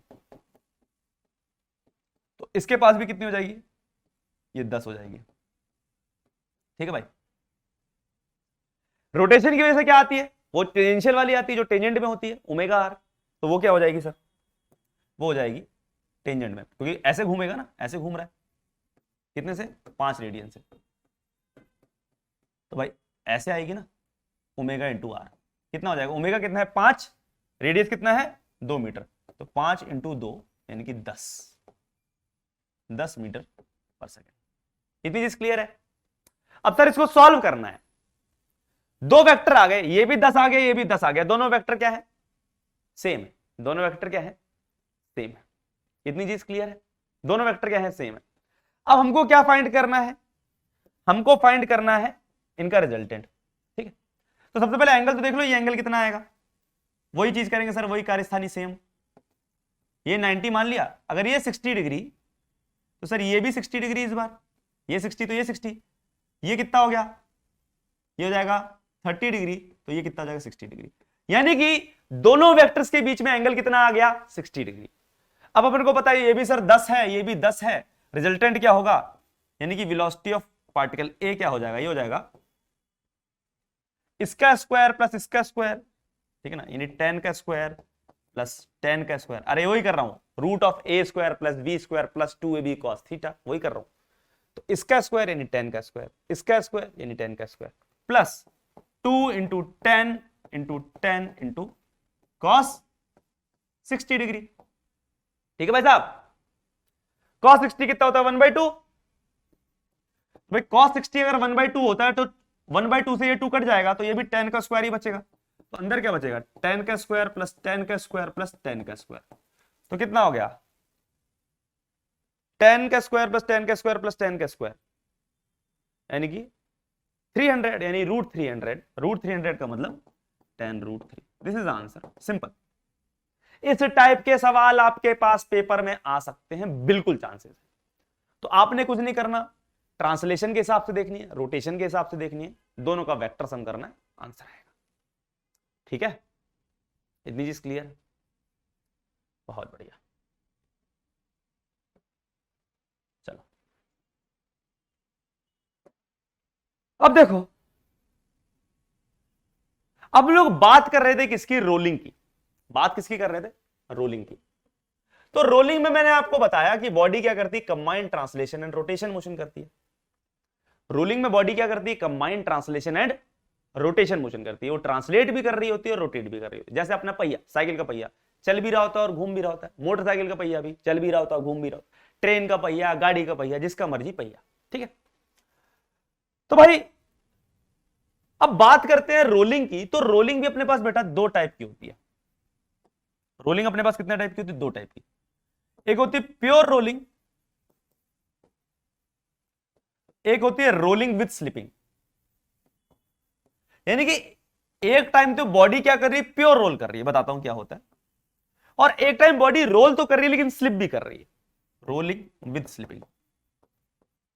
ठीक है, अब रोलिंग विद स्लिपिंग में दो केस आ जाते हैं अपने पास। एक तो होता है फॉरवर्ड स्लिपिंग,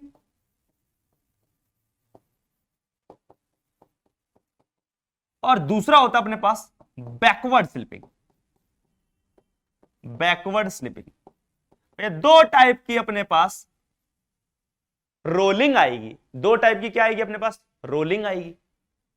ठीक है, एक आएगी प्योर रोलिंग, एक आएगी रोलिंग विद स्लिपिंग। ठीक है ना, यहां पे प्योर रोलिंग का मतलब एक तरह से आप बोल लो नो स्लिपिंग, स्लिप ही नहीं कर रहा। ठीक है, प्योर रोलिंग आप नो स्लिपिंग भी बोल सकते हो।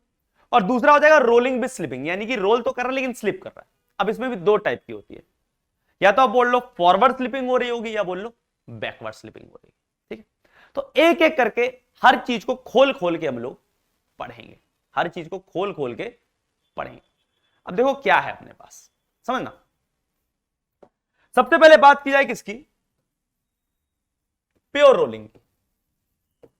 तो प्योर रोलिंग क्या है सर, प्योर रोलिंग का मतलब नो स्लिपिंग भी, ठीक है ना, या बोलो रोलिंग विदाउट स्लिपिंग, यानी रोल तो कर रहा है लेकिन स्लिप नहीं कर रहा, रोलिंग विदाउट स्लिपिंग।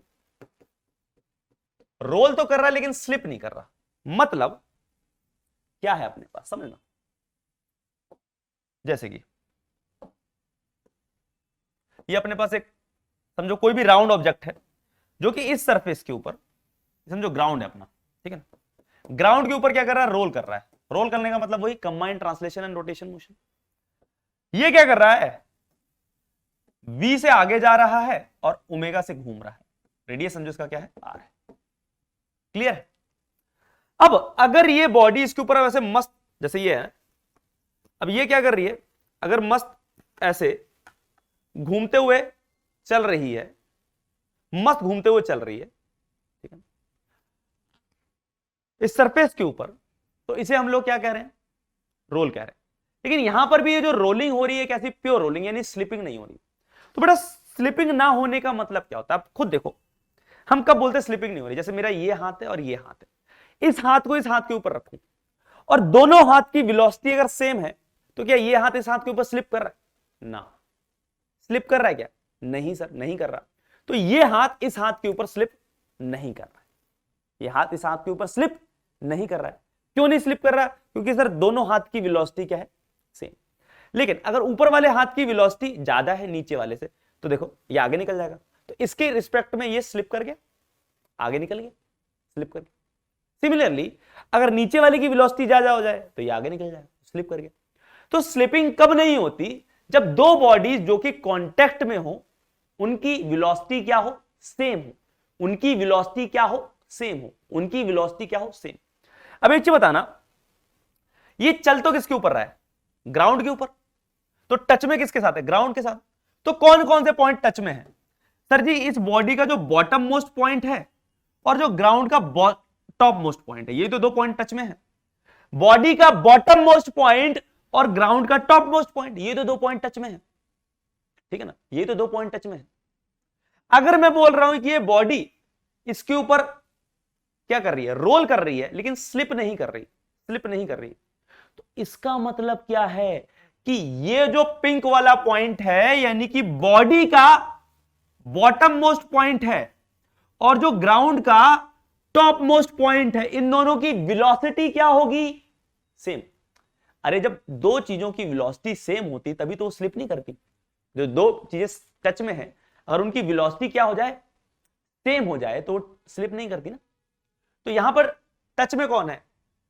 इस बॉडी का बॉटम मोस्ट पॉइंट पिंक वाला और क्या इसका टॉप मोस्ट पॉइंट, ग्राउंड का टॉप मोस्ट पॉइंट यानी ग्रीन वाला। ये दोनों आपस में क्या है? टच में है। इतनी चीज क्लियर है? ठीक है। तो इसका मतलब इन दोनों की वेलोसिटी क्या होनी चाहिए? सेम होनी चाहिए, तभी तो क्या होगी? प्योर रोलिंग यानी कि रोलिंग विदाउट स्लिपिंग। अब देखो सर जी जो ग्राउंड वाला पॉइंट है, ग्राउंड का पॉइंट तो रेस्ट पे रहता है सर, रेस्ट पे रहता है, वीजी लिख लेते हैं, वेलोसिटी ऑफ ग्राउंड वाला पॉइंट, और बॉटम मोस्ट पार्टिकल को नाम दे देते हैं पी। तो जो बॉडी का जो बॉटम मोस्ट पार्टिकल है जिसको मैंने नाम पी दे रखा है, इसके पास क्या क्या वेलोसिटी है? सर ट्रांसलेशन की वजह से वी आगे होगी जो सेंटर ऑफ मास की है, और रोटेशन की वजह से ओमेगा आर इधर होगी, ठीक है ना, टेंजेंशियली।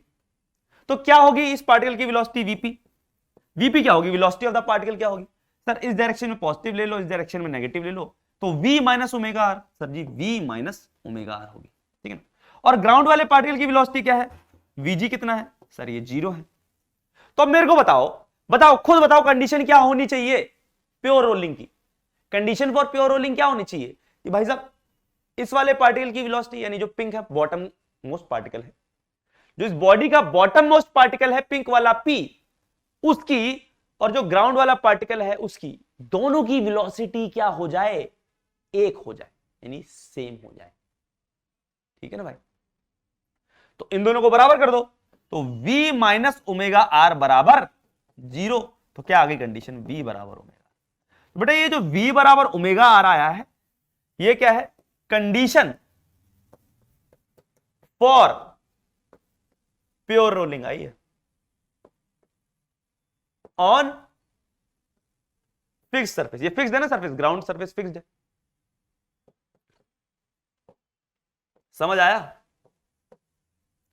तो आपसे कोई पूछे भैया एक बॉडी क्या कर रही है? रोल कर रही है किसी फिक्स सरफेस पे या ग्राउंड पर, ठीक है, v की स्पीड है इसकी, ओमेगा की एंगुलर स्पीड है, तो बताओ क्या होगी condition for pure rolling? v बराबर ओमेगा आर, v बराबर ओमेगा आर। इतनी चीज क्लियर है? सिंपल, एकदम सिंपल, ठीक है। ऐसे ही मान लो एक अच्छा सवाल दूं मैं आपको, जैसे एडवांस में पूछ लिया जाता है, टफ नहीं है, ऐसे लल्लू बनाते हैं। देखो खुद बताओगे आप क्या होनी चाहिए? जैसे अपने पास ये प्लैंक है, प्लैंक सरफेस नहीं है, ग्राउंड नहीं, प्लैंक है, इसके ऊपर मैंने क्या ले लिया? एक बॉडी ले ली, ठीक है। वो क्या कर रही है? v से चल रही है, समझो v1 से चल रही है और ओमेगा से घूम रही है, और ये जो प्लैंक है इसकी रफ्तार क्या है? v2 है। अब पहले तो ग्राउंड था, ग्राउंड तो रेस्ट पे रहता है, इस बार ग्राउंड है क्या? बॉडी के नीचे नहीं, इस बार क्या है? बॉडी के नीचे प्लैंक है जो कि v2 से चल रहा है। अब मेरे को बताना है कि सर क्या कंडीशन हो कि ये जो बॉडी है ये इस प्लैंक के ऊपर प्योर रोल करे। क्वेश्चन क्या है? फाइंड कंडीशन, जैसे पिछली बार v बराबर ओमेगा आर आया था, इस बार क्या आना चाहिए, find condition so that body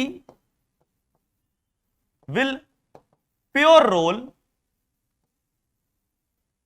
with respect to या will pure roll on the plank, plank के ऊपर क्या करे, प्योर रोल करे। तो देखो भाई क्या करेंगे, 1 मिनट पॉज करो, सोचो और करो, कुछ नहीं करना होता है, जो दो पॉइंट्स आपस में टच में हैं उनकी वेलोसिटी को सेम कर दो। तो भैया कौन कौन सा पॉइंट है सर, इसका बॉटम मोस्ट पॉइंट है इस गोल गोल वाली बॉडी का, और प्लैंक का टॉप मोस्ट पॉइंट है, ये तो टच में है। भैया प्लैंक तो सिर्फ ट्रांसलेट कर रहा है, सिर्फ आगे बढ़ रहा है, और हमको पता है सर अगर कोई बॉडी ट्रांसलेट करती तो उसके हर पॉइंट की वेलोसिटी क्या होती है, सेम होती है। तो अगर प्लैंक v2 से बढ़ रहा है तो इस वाले पार्टिकल की वेलोसिटी क्या होगी, v2 हुई होगी। अब ये वाली बॉडी तो कंबाइंड ट्रांसलेशन एंड रोटेशन कर रही है, आगे बढ़ भी रही है, यानी ट्रांसलेट भी कर रही है और रोटेट भी कर रही है।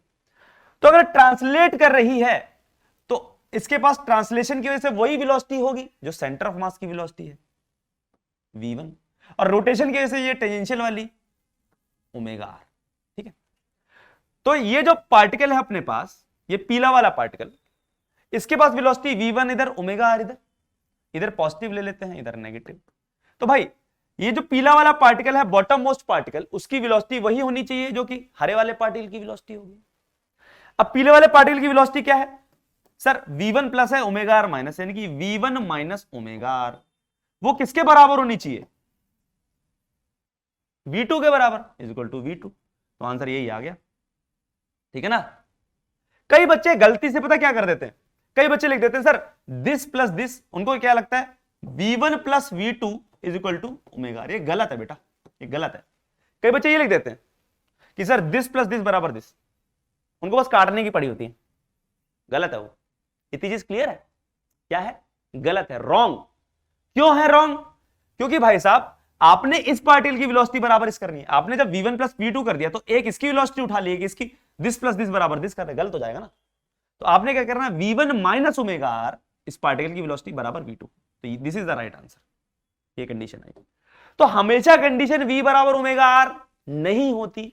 v बराबर ओमेगा आर कंडीशन कब होती है अपने पास प्योर रोलिंग की, जब अपने पास बॉडी किसी फिक्स सरफेस पर क्या कर रही हो, रोल कर रही है।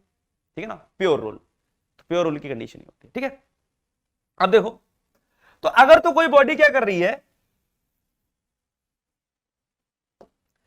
फिक्स सरफेस पे, समझो ये बॉडी क्या है अपने पास है, और ये क्या कर रही है फिक्स सरफेस यानी ग्राउंड पे, समझो क्या कर रही है, प्योर रोल कर रही है। तो बड़ी मस्त आसान सी चीजें आएंगी, देखो क्या क्या आएंगी। सबसे पहले समझो v से चल रही है और ओमेगा से घूम रही थी। ठीक है, अब मुझे पता है कि ये प्योर रोल कर रही है, क्या कर रही है, प्योर रोल, प्योर रोल कर रही है। तो इसका मतलब v बराबर क्या होगा, ओमेगा आर होगा। v बराबर क्या होगा, ओमेगा आर। यानी कि अगर मैं टॉप मोस्ट पॉइंट की वेलोसिटी लिखूं तो सर ट्रांसलेशन की वजह से v और रोटेशन की वजह से क्या होता है, ओमेगा आर। अब क्योंकि सर ओमेगा आर भी किसके बराबर v, तो रोटेशन वाले को भी मैं v लिख दूं, कोई दिक्कत। अरे ट्रांसलेशन की वजह से v और रोटेशन की वजह से ओमेगा आर होता था, लेकिन ओमेगा आर v के बराबर, तो v यानी कितनी हो जाएगी, टॉप मोस्ट पार्टिकल की वेलोसिटी 2v, कितनी हो जाएगी, v 2v। सिमिलरली ये वाला जो पार्टिकल है, ये वाला, इसके पास ट्रांसलेशन की वजह से v और रोटेशन की वजह से क्या होता था, ओमेगा आर। अब ओमेगा आर किसके बराबर है, v के बराबर ही है, तो इधर v लिख दो। अब इन दोनों का रिजल्टेंट क्या हो जाएगा सर, परपेंडिकुलर है तो √2v। मस्त है ना। ठीक, similarly bottom most particle, bottom most particle कि सर ट्रांसलेशन की वजह से v, रोटेशन की वजह से ओमेगा आर। अब ओमेगा आर किसके बराबर है, v के बराबर है, तो ओमेगा की जगह v लिख दो। तो देखो v इधर तो कट जाएंगी भाई, तो इसकी वेलोसिटी क्या आ गई, 0। यानी कि अगर तो कोई बॉडी प्योर रोल करती है किसी फिक्स सरफेस के ऊपर, तो जो बॉटम मोस्ट पार्टिकल होता है, बॉटम मोस्ट पार्टिकल होता है, उसकी जो वेलोसिटी होती है वो क्या होती है, 0 होती है।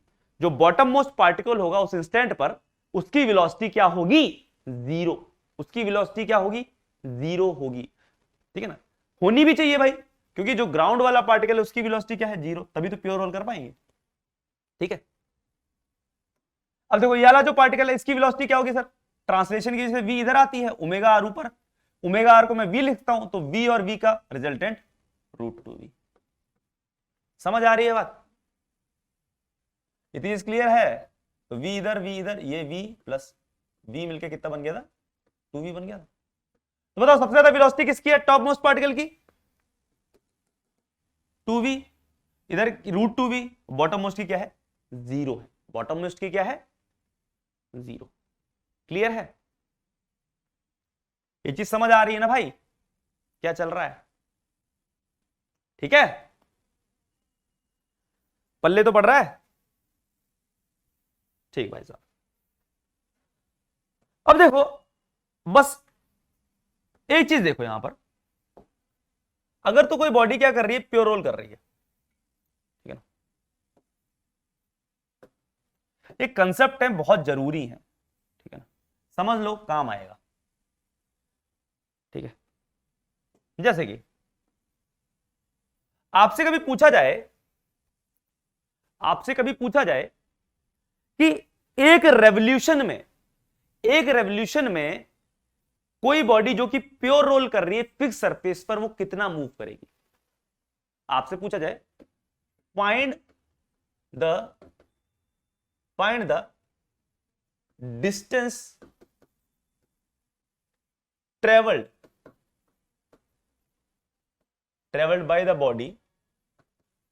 by the body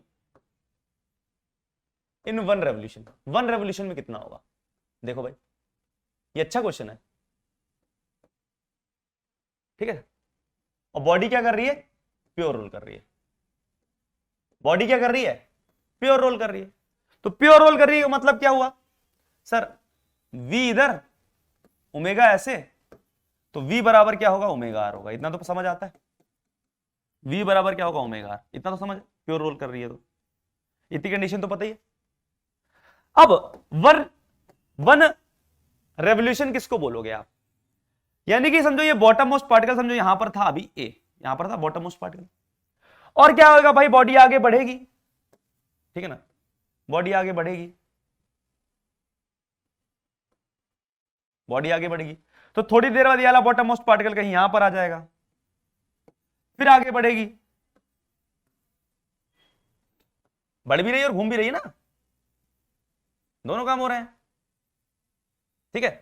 तो बॉटम मोस्ट पार्टिकल कहीं यहां पहुंच जाएगा, फिर थोड़ी देर बाद बॉटम मोस्ट पार्टिकल कहीं,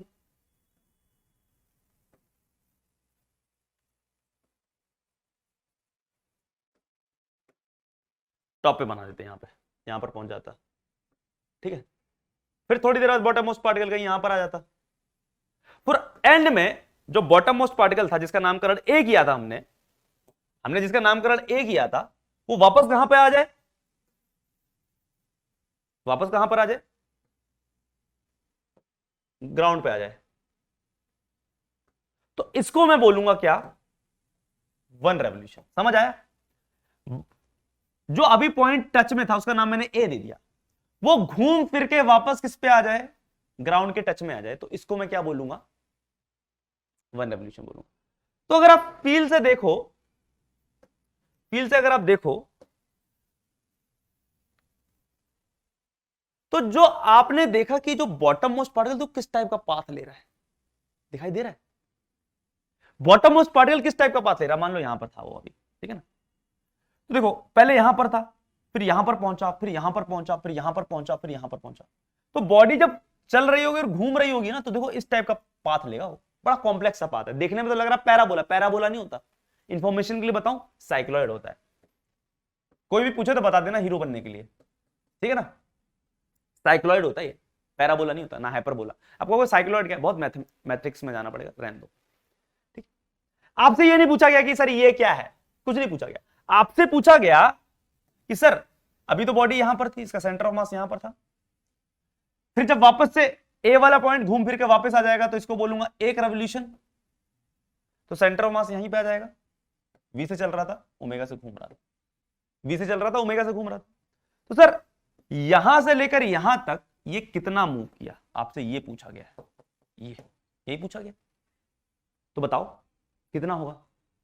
देखो सर कैसे करेंगे, एस पूछा है आपने हमसे, ठीक है ना, तो सेंटर ऑफ मास की वेलोसिटी तो कांस्टेंट है भाई, यहां पर भी उसकी वेलोसिटी v रहेगी, यहां पर भी उसकी वेलोसिटी v रहेगी, यहां पर भी वेलोसिटी v रहेगी, यहां पर भी, तो वेलोसिटी तो कांस्टेंट है, कांस्टेंट वेलोसिटी से मूव कर रहा है, तो डिस्टेंस क्या हो जाएगा, स्पीड इंटू टाइम।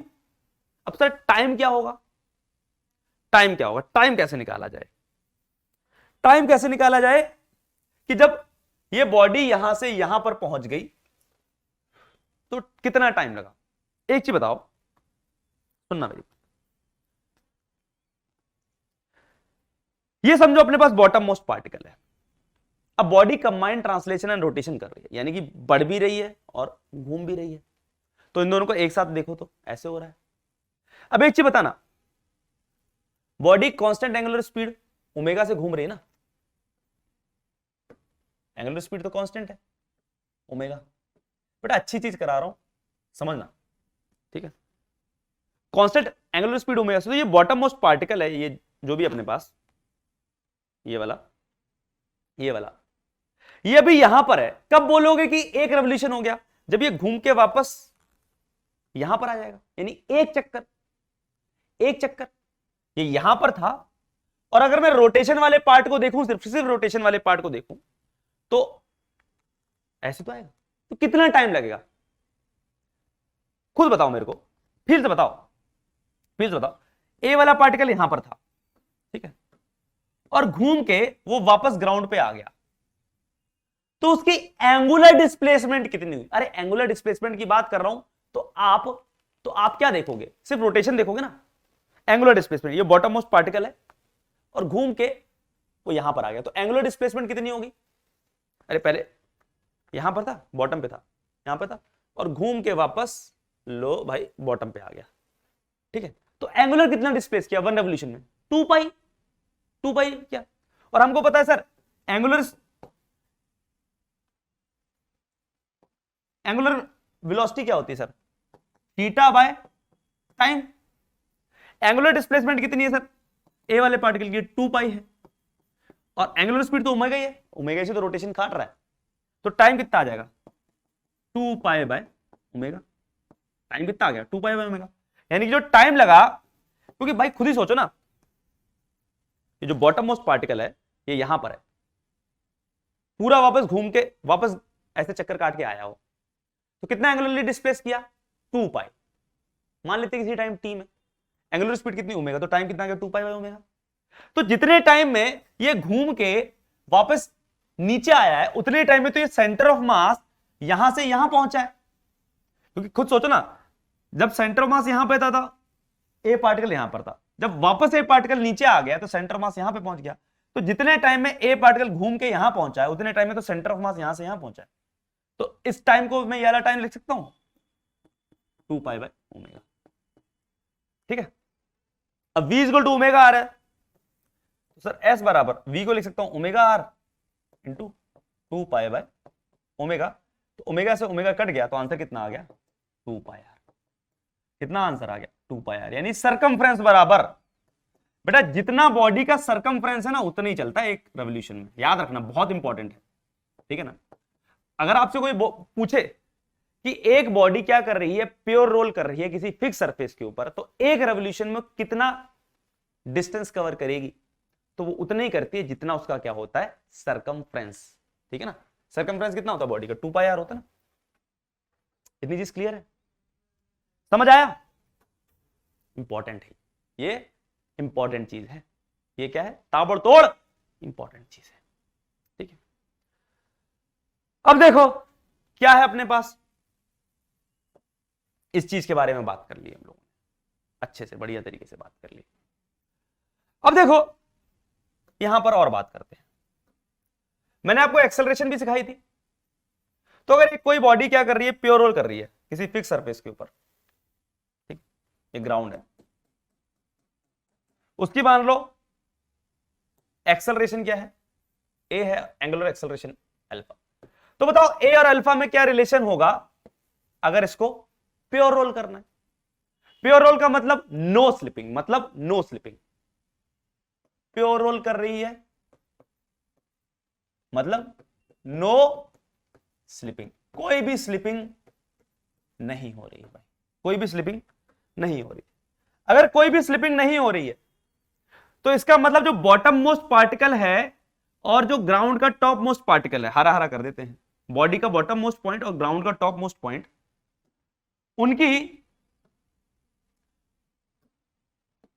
उनके बीच में कोई भी स्लिपिंग नहीं होगी, तभी तो प्योर रोल कर रही है बॉडी।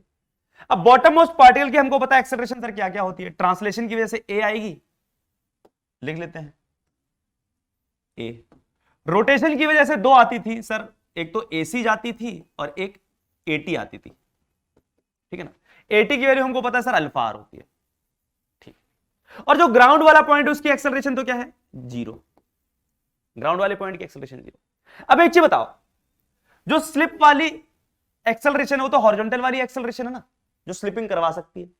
भैया वर्टिकल एक्सेलरेशन से तो कोई मतलब नहीं है। जो बॉटम मोस्ट पॉइंट है बॉडी का, उसके पास कितनी एक्सेलरेशन है, 3, ए, एटी और एसी। एसी तो वर्टिकल वाली है, ये तो स्लिपिंग करा ही नहीं सकती है, तो ऊपर की तरफ है। स्लिपिंग कौन करवा सकता है, ये, ठीक है ना, हॉरिजॉन्टल वाली। तो होना क्या चाहिए सर, अगर मैं इधर मान लू पॉजिटिव, इधर मान लू नेगेटिव, तो इस बॉटम मोस्ट की जो हॉरिजॉन्टल डायरेक्शन में एक्सेलरेशन आएगी बॉटम मोस्ट पार्टिकल की, पार्टिकल को नामकरण कर दूं, इसको पी बोल देता हूं, पार्टिकल पी। तो एक्सेलरेशन पी वाले पार्टिकल की हॉरिजॉन्टल डायरेक्शन में जो एक्सेलरेशन आएगी वो क्या आएगी sir, A minus alpha R. अरे ए माइनस एटी आती ना, एटी क्या है अल्फा आर, तो ए माइनस अल्फा आर ये आती। ये बॉटम मोस्ट पार्टिकल की बॉडी की हॉरिजॉन्टल डायरेक्शन में जो एक्सेलरेशन आती वो क्या आती, ए माइनस अल्फा आर। और वो किसके बराबर होगी सर, वो ग्राउंड वाले पॉइंट की एक्सेलरेशन के बराबर होगी। ग्राउंड वाले पॉइंट की एक्सेलरेशन के बराबर होगी, जो कि क्या है, जीरो, ठीक है ना। तभी तो स्लिपिंग नहीं होगी भाई। इसकी जो horizontal acceleration A minus alpha R, वो किसके बराबर, जीरो। तो ए बराबर क्या हो जाएगा, alpha R. This is the answer, A equals to alpha R. ये कंडीशन है, condition for pure rolling on fix surface. किसके बीच में, एक्सेलरेशन और एंगुलर एक्सेलरेशन के बीच में, ठीक है भाई साहब। आप कहोगे सर फिर एसी का काम क्या, एसी का काम क्या, बेटा अगर एसी नहीं होगी तो ये वाला पार्टिकल फिर ऊपर कैसे जाएगा, क्योंकि होता क्या है, फिर आगे वाला पार्टिकल नीचे आएगा, ये वाला पार्टिकल ऊपर जाएगा, फिर उसके बाद फिर कोई पार्टिकल नीचे आएगा, फिर वाला पार्टिकल ऊपर जाएगा। तो अगर एसी नहीं होती तो ये वाला पार्टिकल ऊपर ही नहीं जाता ना। अभी थोड़ी देर बाद जब बॉडी आगे बढ़ेगी तो ये वाला पार्टिकल आगे चला जाएगा और ऊपर भी चला जाएगा, ठीक है ना। इतनी चीज क्लियर है, इतनी चीज क्लियर है कि नहीं। तो अगर आपसे कोई पूछे, एक क्वेश्चन पूछता है कोई इंसान, does the acceleration of bottom most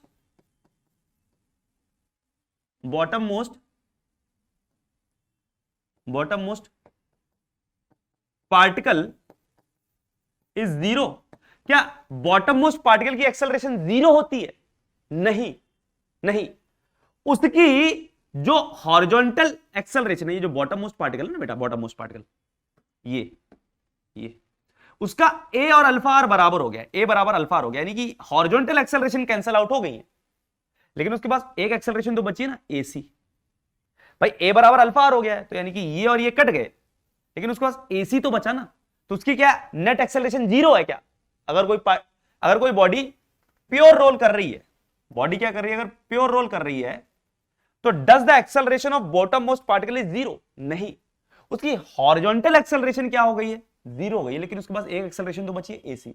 तो आंसर क्या आ जाएगा, no, because centripetal acceleration is there, centripetal acceleration is there, centripetal acceleration present है, इसलिए एक्सेलरेशन जीरो नहीं हो, ठीक है। तो नेक्स्ट देखते हैं। अब देखो, हम लोगों ने जो बात करी है, हम लोगों ने बात कर ली कि अगर कोई बॉडी रोल कर रही है तो उसके ऊपर जो पार्टिकल लाई कर रहा है तो उसकी वेलोसिटी क्या होगी। हमने देखा दो वेलोसिटी आती है, एक ट्रांसलेशन आती है, एक रोटेशन वेलोसिटी आती है, ठीक है। तो उन दोनों को वेक्टर सम कर दो तो हम लोगों को आंसर आ जाता है। सिमिलरली एक्सेलरेशन की भी बात कर ली। हम लोगों ने ये देखा कि अगर कोई बॉडी प्योर रोल कर रही होती है तो क्या होता है। अब बात कर लेते कि अगर कोई बॉडी प्योर रोल नहीं कर रही, यानी कि रोलिंग तो हो रही है लेकिन साथ साथ में क्या हो रही है, स्लिपिंग हो रही है, यानी कि रोलिंग विद स्लिपिंग। तो देखो बेटा, रोलिंग विद स्लिपिंग में क्या होता है अपने पास, रोलिंग विद स्लिपिंग में क्या होता है अपने पास, वो जो रोलिंग विद स्लिपिंग में, रोलिंग विद स्लिपिंग में जो बॉडी है जिस चीज के ऊपर भी रोल कर रही है, समझो फिक्स सरफेस यानी कि ग्राउंड के ऊपर ही क्या कर रही है, रोल कर रही है, वो उसके ऊपर ऐसे रोल कर रही है कि उसके ऊपर वो स्लिप कर रही है। सर मतलब क्या हुआ, जैसे कि समझो ये अपने पास क्या है, फिक्स सरफेस है और ये अपने पास एक समझो बॉडी है, ठीक, जो कि v से आगे बढ़ रही है और ओमेगा से घूम रही है। मान लेते हैं इसका जो रेडियस है वो क्या है, r। मान लेते हैं इसका जो रेडियस है वो क्या है, r है। तो बेटा रोलिंग विद स्लिपिंग में मैंने आपको बताया दो टाइप के केस आते थे, एक तो आती है फॉरवर्ड स्लिपिंग और एक होती है हमारे पास backward slipping, forward slipping and backward slipping. अब देखो सर फॉरवर्ड स्लिपिंग क्या होता है, मैंने बोला कि बॉडी v से चल रही है और ओमेगा से घूम रही है, ठीक। अगर ये चीज प्योर रोल कर रही होती, प्योर रोल कर रही होती तो हमको पता है सर जो बॉटम मोस्ट पॉइंट होता बॉडी का, इसके पास v इधर होता ट्रांसलेशन की वजह से, ओमेगा r इधर होता रोटेशन की वजह से, और ग्राउंड का जो टॉप मोस्ट पॉइंट है उसकी वेलोसिटी क्या होती है सर, 0, ठीक है ना। तो अगर प्योर रोल कर रही होती तो मैं बोल देता कि v माइनस ओमेगा आर, इधर पॉजिटिव इधर negative, v minus omega R यानी कि इस पॉइंट की वेलोसिटी बॉडी के बॉटम मोस्ट पॉइंट की वेलोसिटी किसके बराबर होती, ग्राउंड के पॉइंट के बराबर। तो v माइनस ओमेगा, ये क्या है, प्योर रोल। लेकिन अगर प्योर रोल नहीं कर रही है तो इसका मतलब, अगर स्लिपिंग हो रही है, स्लिपिंग हो रही है, इसका मतलब v माइनस ओमेगा आर 0 के बराबर नहीं भाई। अगर इस पार्टिकल की वेलोसिटी, बॉडी के बॉटम मोस्ट पार्टिकल की वेलोसिटी ग्राउंड के पार्टिकल की वेलोसिटी के बराबर है, यानी 0 के बराबर है, तभी तो मैं बोल रहा हूं प्योर रोल कर रहा है। तो इसका मतलब स्लिप कब कर रहा होगा, जब बराबर नहीं होगी, यानी कि v minus omega R is not equal to 0। v minus omega R is not equal to 0। v minus omega R किसकी वेलोसिटी है सर, बॉडी के बॉटम मोस्ट पॉइंट की। 0 किसकी वेलोसिटी है सर, ग्राउंड के पॉइंट की। तो उन दोनों की वेलोसिटी सेम नहीं है, तभी तो मैं बोल रहा हूं स्लिपिंग कर रही। तो यहां से क्या आ गया कि v is not equal to omega R, omega R को इधर लेके जाओगे तो v is not equal to omega. अगर v ओमेगा आर के बराबर नहीं है, इसका मतलब क्या हो रहा है, स्लिपिंग हो रही है। क्या हो रहा है, स्लिपिंग हो रही है। अब सर v अगर ओमेगा आर के बराबर नहीं है तो दो केस बन सकते हैं सर। एक तो केस ये बन सकता है कि या तो v बड़ा हो ओमेगा आर से, या v छोटा हो ओमेगा आर से, या v छोटा हो ओमेगा आर से। अगर v बड़ा है ओमेगा आर तो फील करो v बड़ा है। v क्या है, एक तरह से समझो ट्रांसलेट वाला है, एक तरह से अपने पास v क्या है, ट्रांसलेट वाला, यानी कि जो चलाने वाला, इस टाइप से फील करो, फील करने वाले। v चलाने वाला, ओमेगा आर थोड़ा सा घूमने वाला टाइप का, v चलाने वाला, ओमेगा आर घूमने वाला। तो फील करो अगर v ज्यादा है ओमेगा आर से तो फील से ही आ रहा होगा अंदर से कि सर बॉडी है ना, बॉडी में चलने वाला जो मोशन है वो ज्यादा है एज कंपेयर टू घूमने से। फील आ रही है ना कि मतलब बॉडी है ना, मतलब ऐसा हो रहा होगा कि बॉडी चल ज्यादा रही होगी as compare to rotation motion उसका उतना ज्यादा नहीं होगा।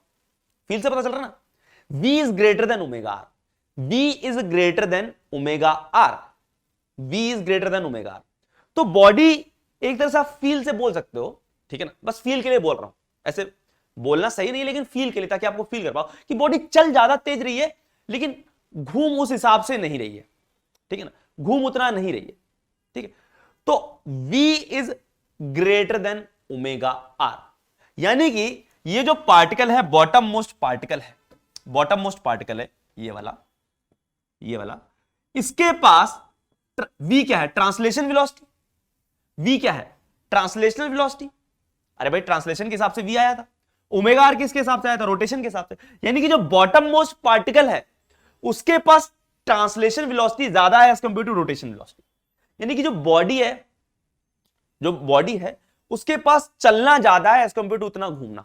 समझ पा रहे हो फील से, ठीक है।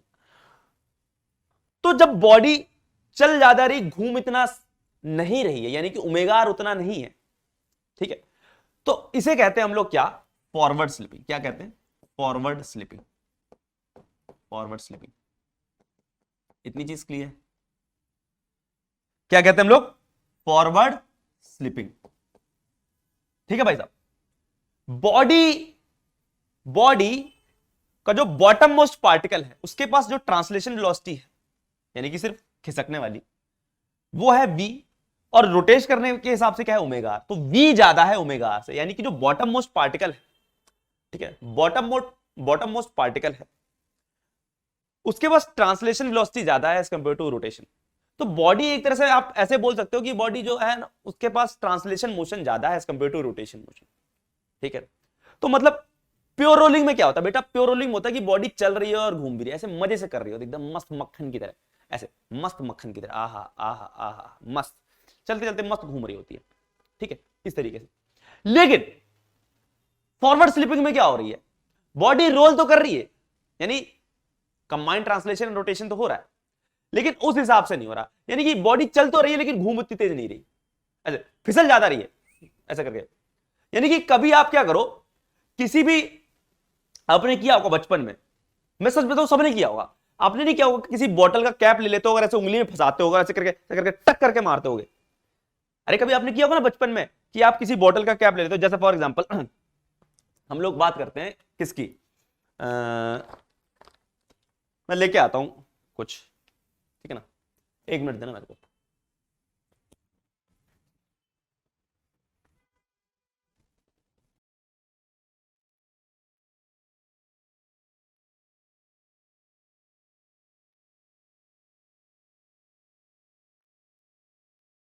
तो देखो क्या है अपने पास, जैसे मैं ढक्कन लेके आया हूं, ठीक है, आप लोगों ने कभी फील किया होगा, देखो प्योर रोलिंग का मतलब क्या है? ये देखो मस्त ऐसे मस्त मक्खन की तरह ऐसे ऐसे चल रहा है और घूम रहा है, ठीक है, इसे कहते हैं प्योर रोलिंग।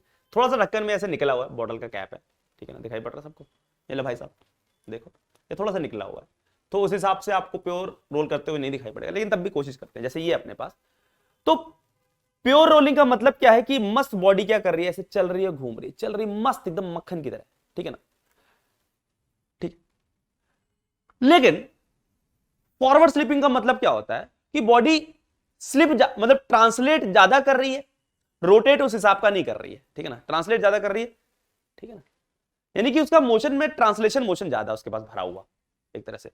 फॉरवर्ड स्लिपिंग में क्या होगा? ट्रांसलेशन मोशन ज्यादा भरा हुआ है एज कंपेयर टू रोटेशन, यानी कि ट्रांसलेशन मोशन ज्यादा भरा हुआ है, रोटेशन मोशन उतना भरा नहीं हुआ, यानी कि ट्रांसलेट ज्यादा कर रही है उस हिसाब से रोटेट नहीं कर रही है, ठीक है ना, कम कम रोटेट कर पा रही है लेकिन ट्रांसलेट ज्यादा कर रही है। अब बैकवर्ड स्लिपिंग में क्या होगा? बैकवर्ड स्लिपिंग में क्या होगा सर जी? बैकवर्ड स्लिपिंग में होगा अपने पास क्या कि v कम है ओमेगा आर ज्यादा, यानी कि जो बॉटम मोस्ट पॉइंट है, बॉटम मोस्ट पॉइंट है, उसके पास ट्रांसलेशन जो वेलोसिटी थी वो कम है और ओमेगा आर ज्यादा, यानी रोटेट करने वाला जो फैक्टर है वो ज्यादा है। समझ लग रही बात? तो बेसिकली हो क्या रहा होगा, अब इसके पास बॉडी के पास ट्रांसलेशन कम है लेकिन रोटेशन ज्यादा, यानी कि बॉडी घूम तो ज्यादा रही है लेकिन चल उस हिसाब से ज्यादा नहीं रही है, यानी कि घूम ज्यादा रही है, ऐसे ऐसे घूम ज्यादा रही है, घूम ज्यादा रही है, यहां पर घूम ज्यादा रही है लेकिन चल उतना नहीं रही है, घूम ज्यादा रही है, ठीक है ना, लेकिन चल उतना ज्यादा नहीं रही है। समझ लग रही है? जैसे मैं आपको एक फील्ड से एग्जांपल बता सकता हूं इसका, बैकवर्ड स्लिप का। जैसे कभी अपना कीचड़ में अपनी बाइक का टायर फंस जाता है, तो आप जब एक्सेलरेट करते हो तो बाइक का टायर क्या करता है? घूमता है, घूमता है, लेकिन चलता उतना ज्यादा नहीं है। देखा ना? वैसे अगर रोड पे चलाओ अपनी बाइक को तो मस्त चलती है ना, मक्खन की तरह, पूरा रोल कर रहा होता, प्योर रोल कर रहा होता, जितना चल रहा होता उस हिसाब से घूम रहा होता है। लेकिन अगर कीचड़ में फंस जाए तो अपना टायर वहीं पे ऐसे बड़ा बड़ा घूमता रहता है लेकिन चलता ज्यादा नहीं है, तो वो क्या होगी? बैकवर्ड स्लिपिंग होगी। इसमें रोटेशन मोशन ज्यादा है लेकिन ट्रांसलेशन नहीं है। वैसे ही अपने पास फॉरवर्ड स्लिपिंग में क्या हो जाएगा, जिसमें चल ज्यादा रहा लेकिन घूम उस हिसाब से नहीं रहा, ठीक है। तो फील करने के लिए अगर आपको समझ आया तो बहुत अच्छी बात है, ठीक है। तो ये क्या है अपने पास? बैकवर्ड स्लिपिंग, ठीक है ना, बैकवर्ड स्लिपिंग। उम्मीद है आपको समझ आया होगा। तो फॉरवर्ड स्लिपिंग, फॉरवर्ड स्लिपिंग होती है अपने पास एक चीज, ठीक है ना, जिसमें क्या होता है? v is greater than omega R, ठीक है भाई साहब। और बैकवर्ड स्लिपिंग होती है अपने पास जो, जैसे मैंने आपको बताया कीचड़ में टायर फंस जाए बाइक का और एक्सेलरेट करो तो v क्या होती है? लेस देन ओमेगा, ठीक है। तो मेरे को लगता है आपको उम्मीद है कि अब आपको ये चीजें समझ आ गई होंगी, ठीक है ना? समझ आई क्या है रोलिंग विद स्लिपिंग? रोल तो कर रहा है, combined translation and rotation motion कर रहा है, लेकिन भाई प्योर रोलिंग कर रहा है, ऐसे मस्त नहीं चल रहा, ठीक है? चलो, तो ये अपने में है नहीं, अपने जो सिलेबस में है वो क्या है? रोलिंग विदाउट स्लिपिंग, यानी कि प्योर रोलिंग अपने सिलेबस में। लेकिन तब भी आपको पता तो होना चाहिए एग्जैक्टली है क्या, जब स्लिप कर रहा हो रोल करते हो तो है क्या, फॉरवर्ड है कि बैकवर्ड, पता तो होना चाहिए ना, ठीक है? अब देखो अपने पास आ जाता है नेक्स्ट इंपॉर्टेंट, वो है अपने पास क्या? Kinetic energy. Kinetic energy, kinetic energy of a rolling body. कोई भी बॉडी जो रोल कर रही है उसकी काइनेटिक एनर्जी। बेटा हमारे पास जो भी बॉडीज हम लोग जनरली जो क्वेश्चंस करेंगे उसमें 99% से क्वेश्चन ऐसे होंगे जिसमें बॉडी क्या कर रही होगी? प्योर रोल कर रही होगी, क्योंकि हमारे सिलेबस में क्या है? प्योर रोलिंग है, ठीक है ना? हम लोग रोलिंग के जितने भी क्वेश्चन करेंगे उसमें बॉडी में अपने पास जितने भी क्वेश्चन होंगे उसमें 99% ऐसे क्वेश्चन होंगे जिसमें बॉडी क्या कर रही होगी? मैं कहता 99.99% ऐसे क्वेश्चन होंगे जिसमें बॉडी क्या कर रही होगी? अपनी प्योर रोल कर रही होगी, अपने सिलेबस में प्योर रोलिंग है, ठीक है? तो यहां पर kinetic energy of a rolling body, जब भी सिंपल रोलिंग लिखा हो ना तो इसका मतलब प्योर रोल ही अपने समझना है, वरना अगर स्लिपिंग हो रही होगी तो मेंशन करेगा कि बॉडी क्या कर रही है? अपने पास स्लिप कर रही है, ठीक है ना? जब भी सिंपल अगर आपको लिखा हो क्वेश्चन में कि disc is rolling on the ground, तो इसका मतलब प्योर रोल ही कर रही है, क्योंकि अपने सिलेबस में क्या है? प्योर रोल है, अपने सिलेबस में क्या है? प्योर रोल है। लेकिन अगर उसने क्या करानी है? स्लिपिंग करानी है, तो वो जानबूझ के मेंशन करेगा कि इट इज स्लिपिंग, ठीक है भाई साहब? तो kinetic energy of rolling body, इसका मतलब क्या हो गया कि प्योर रोल कर रही है। अपने पास एक बॉडी है, ठीक है, कुछ भी समझ लो इसको, कोई भी बॉडी है, general body, any general body, कुछ भी हो सकता है ये भाई, कुछ भी का मतलब कुछ भी, ठीक है? डिस्क हो सकती है, रिंग हो सकती है, solid cylinder, solid sphere, hollow sphere, कुछ भी हो सकता है। ये क्या कर रहा है? अपने पास ये v की रफ्तार से बढ़ रहा है और ओमेगा की रफ्तार से घूम रहा है, v की रफ्तार से बढ़ रहा है और ओमेगा की रफ्तार से घूम रहा है। तो आपसे पूछा जाए सर ये क्या क्या कर रहा है? ये तो combined translation and rotation motion कर रहा है, यानी इसमें ट्रांसलेशन भी है और रोटेशन भी। तो अगर मेरे को इसकी काइनेटिक एनर्जी लिखनी है, काइनेटिक एनर्जी इस बॉडी की, तो क्या होगी? सर इसके पास ट्रांसलेशन भी है, रोटेशन भी है, तो इसके पास ट्रांसलेशन की वजह से भी काइनेटिक एनर्जी होगी और रोटेशन की वजह से भी होगी, ट्रांसलेशन की वजह से भी होगी और रोटेशन की वजह से भी होगी। तो इसके पास जो काइनेटिक एनर्जी आ जाएगी वो दो की वजह से होगी, translation as well as rotation. अब हमको पता है कि सर ये बॉडी है, इसका मास क्या है? m है, रेडियस क्या है इसका? r। मास m है, रेडियस r है, और ये क्या कर रही है? v से बढ़ रही है, यानी कि जो सेंटर ऑफ मास है, जो सेंटर ऑफ मास उसकी वेलोसिटी क्या है? v है, और ओमेगा से घूम रही है, ओमेगा से घूम रही है। समझ लग रही है बात? ओमेगा से घूम रही है। इतनी चीज क्लियर है कि नहीं? तो मैंने बोला कि जो काइनेटिक एनर्जी होगी बॉडी की वो क्या होगी? Translation as well as rotation, दोनों का समेशन, दोनों को ऐड करना। अब सर ट्रांसलेशन वाली काइनेटिक एनर्जी क्या होगी? अगर कोई बॉडी m मास की v वेलोसिटी से क्या करती है? ट्रांसलेट करती है, तो उसकी काइनेटिक एनर्जी क्या होती है? हाफ mv², ठीक है? और अगर कोई बॉडी प्योर रोटेट कर रही होती तो मैंने लिखवाया था काइनेटिक एनर्जी कितनी होती थी? हाफ आई ओमेगा स्क्वायर, यानी कि इसमें हाफ mv² भी आएगा और हाफ आई ओमेगा स्क्वायर भी आएगा, हाफ mv² भी आएगा और हाफ आई ओमेगा स्क्वायर भी आएगा। अब देखो यहां पे आएगा अपने पास ट्रांसलेशन काइनेटिक एनर्जी कितनी हो जाएगी सर? ये हो जाएगी half m mass of the body into v का स्क्वायर। अब आप बोलोगे सर v, अभी आपने बताया कि हमारे पास ये वाला जो पार्टिकल है, यहां पे बॉडी क्या कर रही है? प्योर रोल कर रही है। क्या कर रही है? Pure roll. तो हम लोगों ने देखा था कि यहां पर इस जगह पर कि अगर कोई बॉडी प्योर रोल करती है अपने पास, कोई बॉडी प्योर रोल करती है अपने पास, तो हर पार्टिकल की जो नेट वेलोसिटी होती है वो अलग होती है। जो टॉप मोस्ट पार्टिकल उसके पास v ट्रांसलेशन की वजह से और ओमेगा रोटेशन की वजह से था, और ओमेगा v के बराबरी, तो इसलिए v प्लस v यानी 2v हो गया।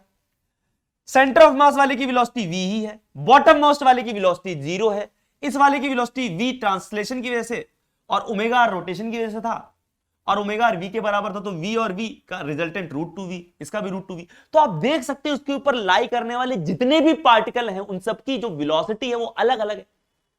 तो सर एक चीज बताओ मुझे, जब आप काइनेटिक एनर्जी लिखोगे उसमें भी जब आप ट्रांसलेशन काइनेटिक एनर्जी लिखोगे तो यहां पर ये जो v लूंगा मैं किसका वाला लूंगा, इस वाले पार्टिकल का, इस वाले पार्टिकल का, इस वाले पार्टिकल का, इस वाले पार्टिकल, किसका?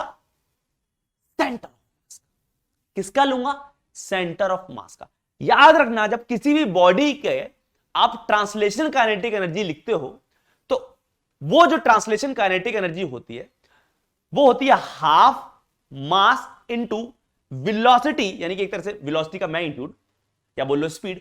स्पीड किसकी लिखते हो? सेंटर ऑफ मास की। किसकी स्पीड लिखते हो? सेंटर ऑफ मास की। तो हाफ एम किसकी स्पीड है ये बेटा?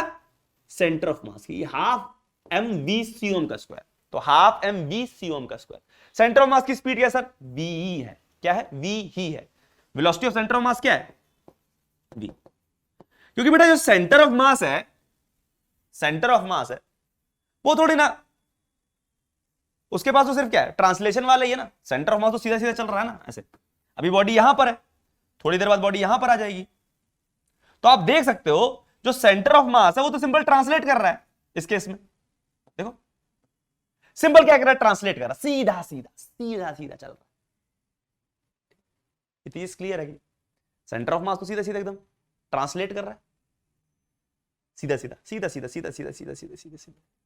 ठीक है, इतनी चीज क्लियर है? ठीक है, इतनी चीज क्लियर है कि नहीं? तो सेंटर ऑफ मास की जो वेलोसिटी होगी वो इस केस में क्या होगी? v। क्या होगी? v। इतनी चीज क्लियर है? तो velocity centre of mass v। तो यहां पर आपने जब आप काइनेटिक एनर्जी लिखोगे, ट्रांसलेशन काइनेटिक एनर्जी बॉडी की, तो हाफ m v से m स्क्वायर, यानी कि किसकी स्पीड लोगे? सेंटर ऑफ मास की लोगे। ठीक है, अब रोटेशन काइनेटिक एनर्जी प्लस डाल के रोटेशन काइनेटिक एनर्जी वो क्या होती थी? Half I omega square, half I omega square. अब बात आती है कि सर आई तो मोमेंट ऑफ इनर्शिया है, वो तो डिफरेंट एक्सिस के अबाउट डिफरेंट डिफरेंट होता है। तो किस एक्सिस के अबाउट लेना है बेटा? हमेशा उस एक्सिस के अबाउट लेना है जो कि सेंटर ऑफ मास से पास करे। जो कि किससे पास करे? सेंटर ऑफ मास से। तो कौन सी एक्सिस सर? ये वाली एक्सिस, ये वाली एक्सिस, ये वाली एक्सिस। ये जो एक्सिस दिखाई पड़ रही है, इस एक्सिस के अबाउट आपने क्या निकालना है? मोमेंट ऑफ इनर्शिया निकालना। इस एक्सिस के अबाउट आपने क्या निकालना है? मोमेंट ऑफ इनर्शिया निकालना है इस एक्सिस के अबाउट, जो कि सेंटर ऑफ मास से पास कर रही है और बॉडी के प्लेन के क्या है? परपेंडिकुलर। ठीक है, तो अपने पास ये हो गई, अपने पास टोटल काइनेटिक एनर्जी। ये क्या हो गया अपने पास? Total kinetic energy. कि कोई भी बॉडी अगर अपने पास प्योर रोल करती है, ठीक है ना, मजेदार नहीं है डब्बा, हटाओ इसे। कोई भी बॉडी अगर अपने पास क्या करती है? प्योर रोल करती है, तो उसकी जो टोटल काइनेटिक एनर्जी होती है वो क्या होती है?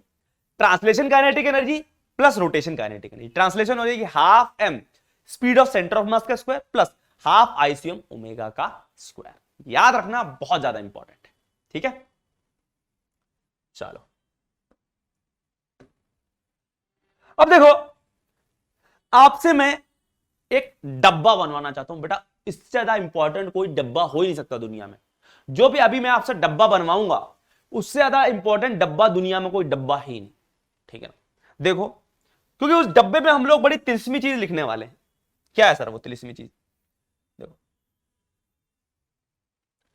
समझो ये है अपने पास, ठीक है, डब्बा।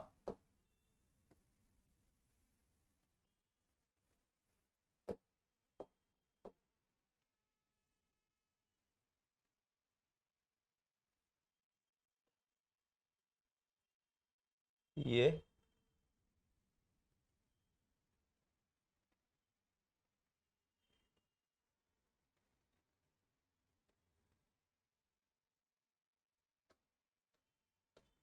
अरे अरे, हिल जा हिल जा, नहीं हिल रहा ये। पकड़, हटाओ इसे, इसे पकड़ो, छोटा करो, साइड से नीचे से निकल आया।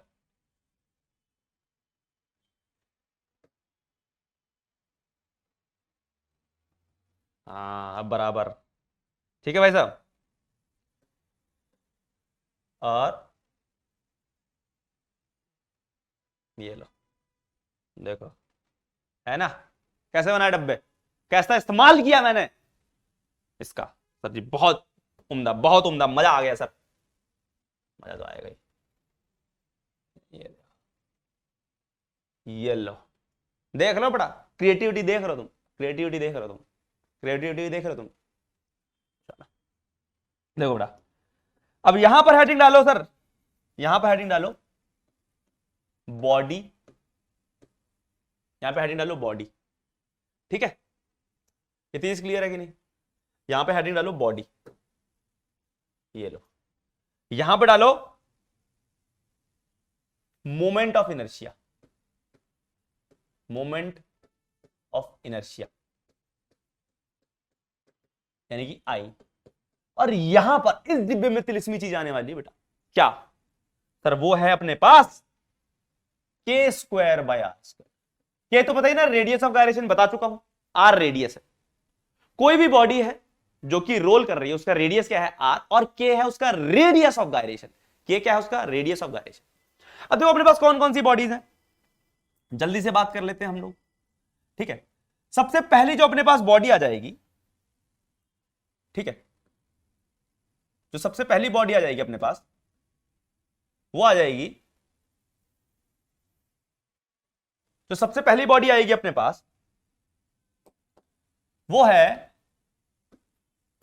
रिंग, ठीक है। सबसे पहली बॉडी क्या है, रिंग है अपने पास, क्या है रिंग। उसका मोमेंट ऑफ इनर्शिया, उसका मोमेंट ऑफ इनर्शिया वो एक्सिस जो कि उसके सेंटर ऑफ मास से पास करती है और उसके प्लेन के परपेंडिकुलर, इस एक्सिस के अबाउट, हाँ इस एक्सिस के अबाउट क्या होता है सर, ये होता है अपने पास एम आर स्क्वायर, ये होता है कि नहीं होता। फिर दूसरी जो बॉडी हो जाएगी अपने पास, वो क्या आ जाएगी अपने पास,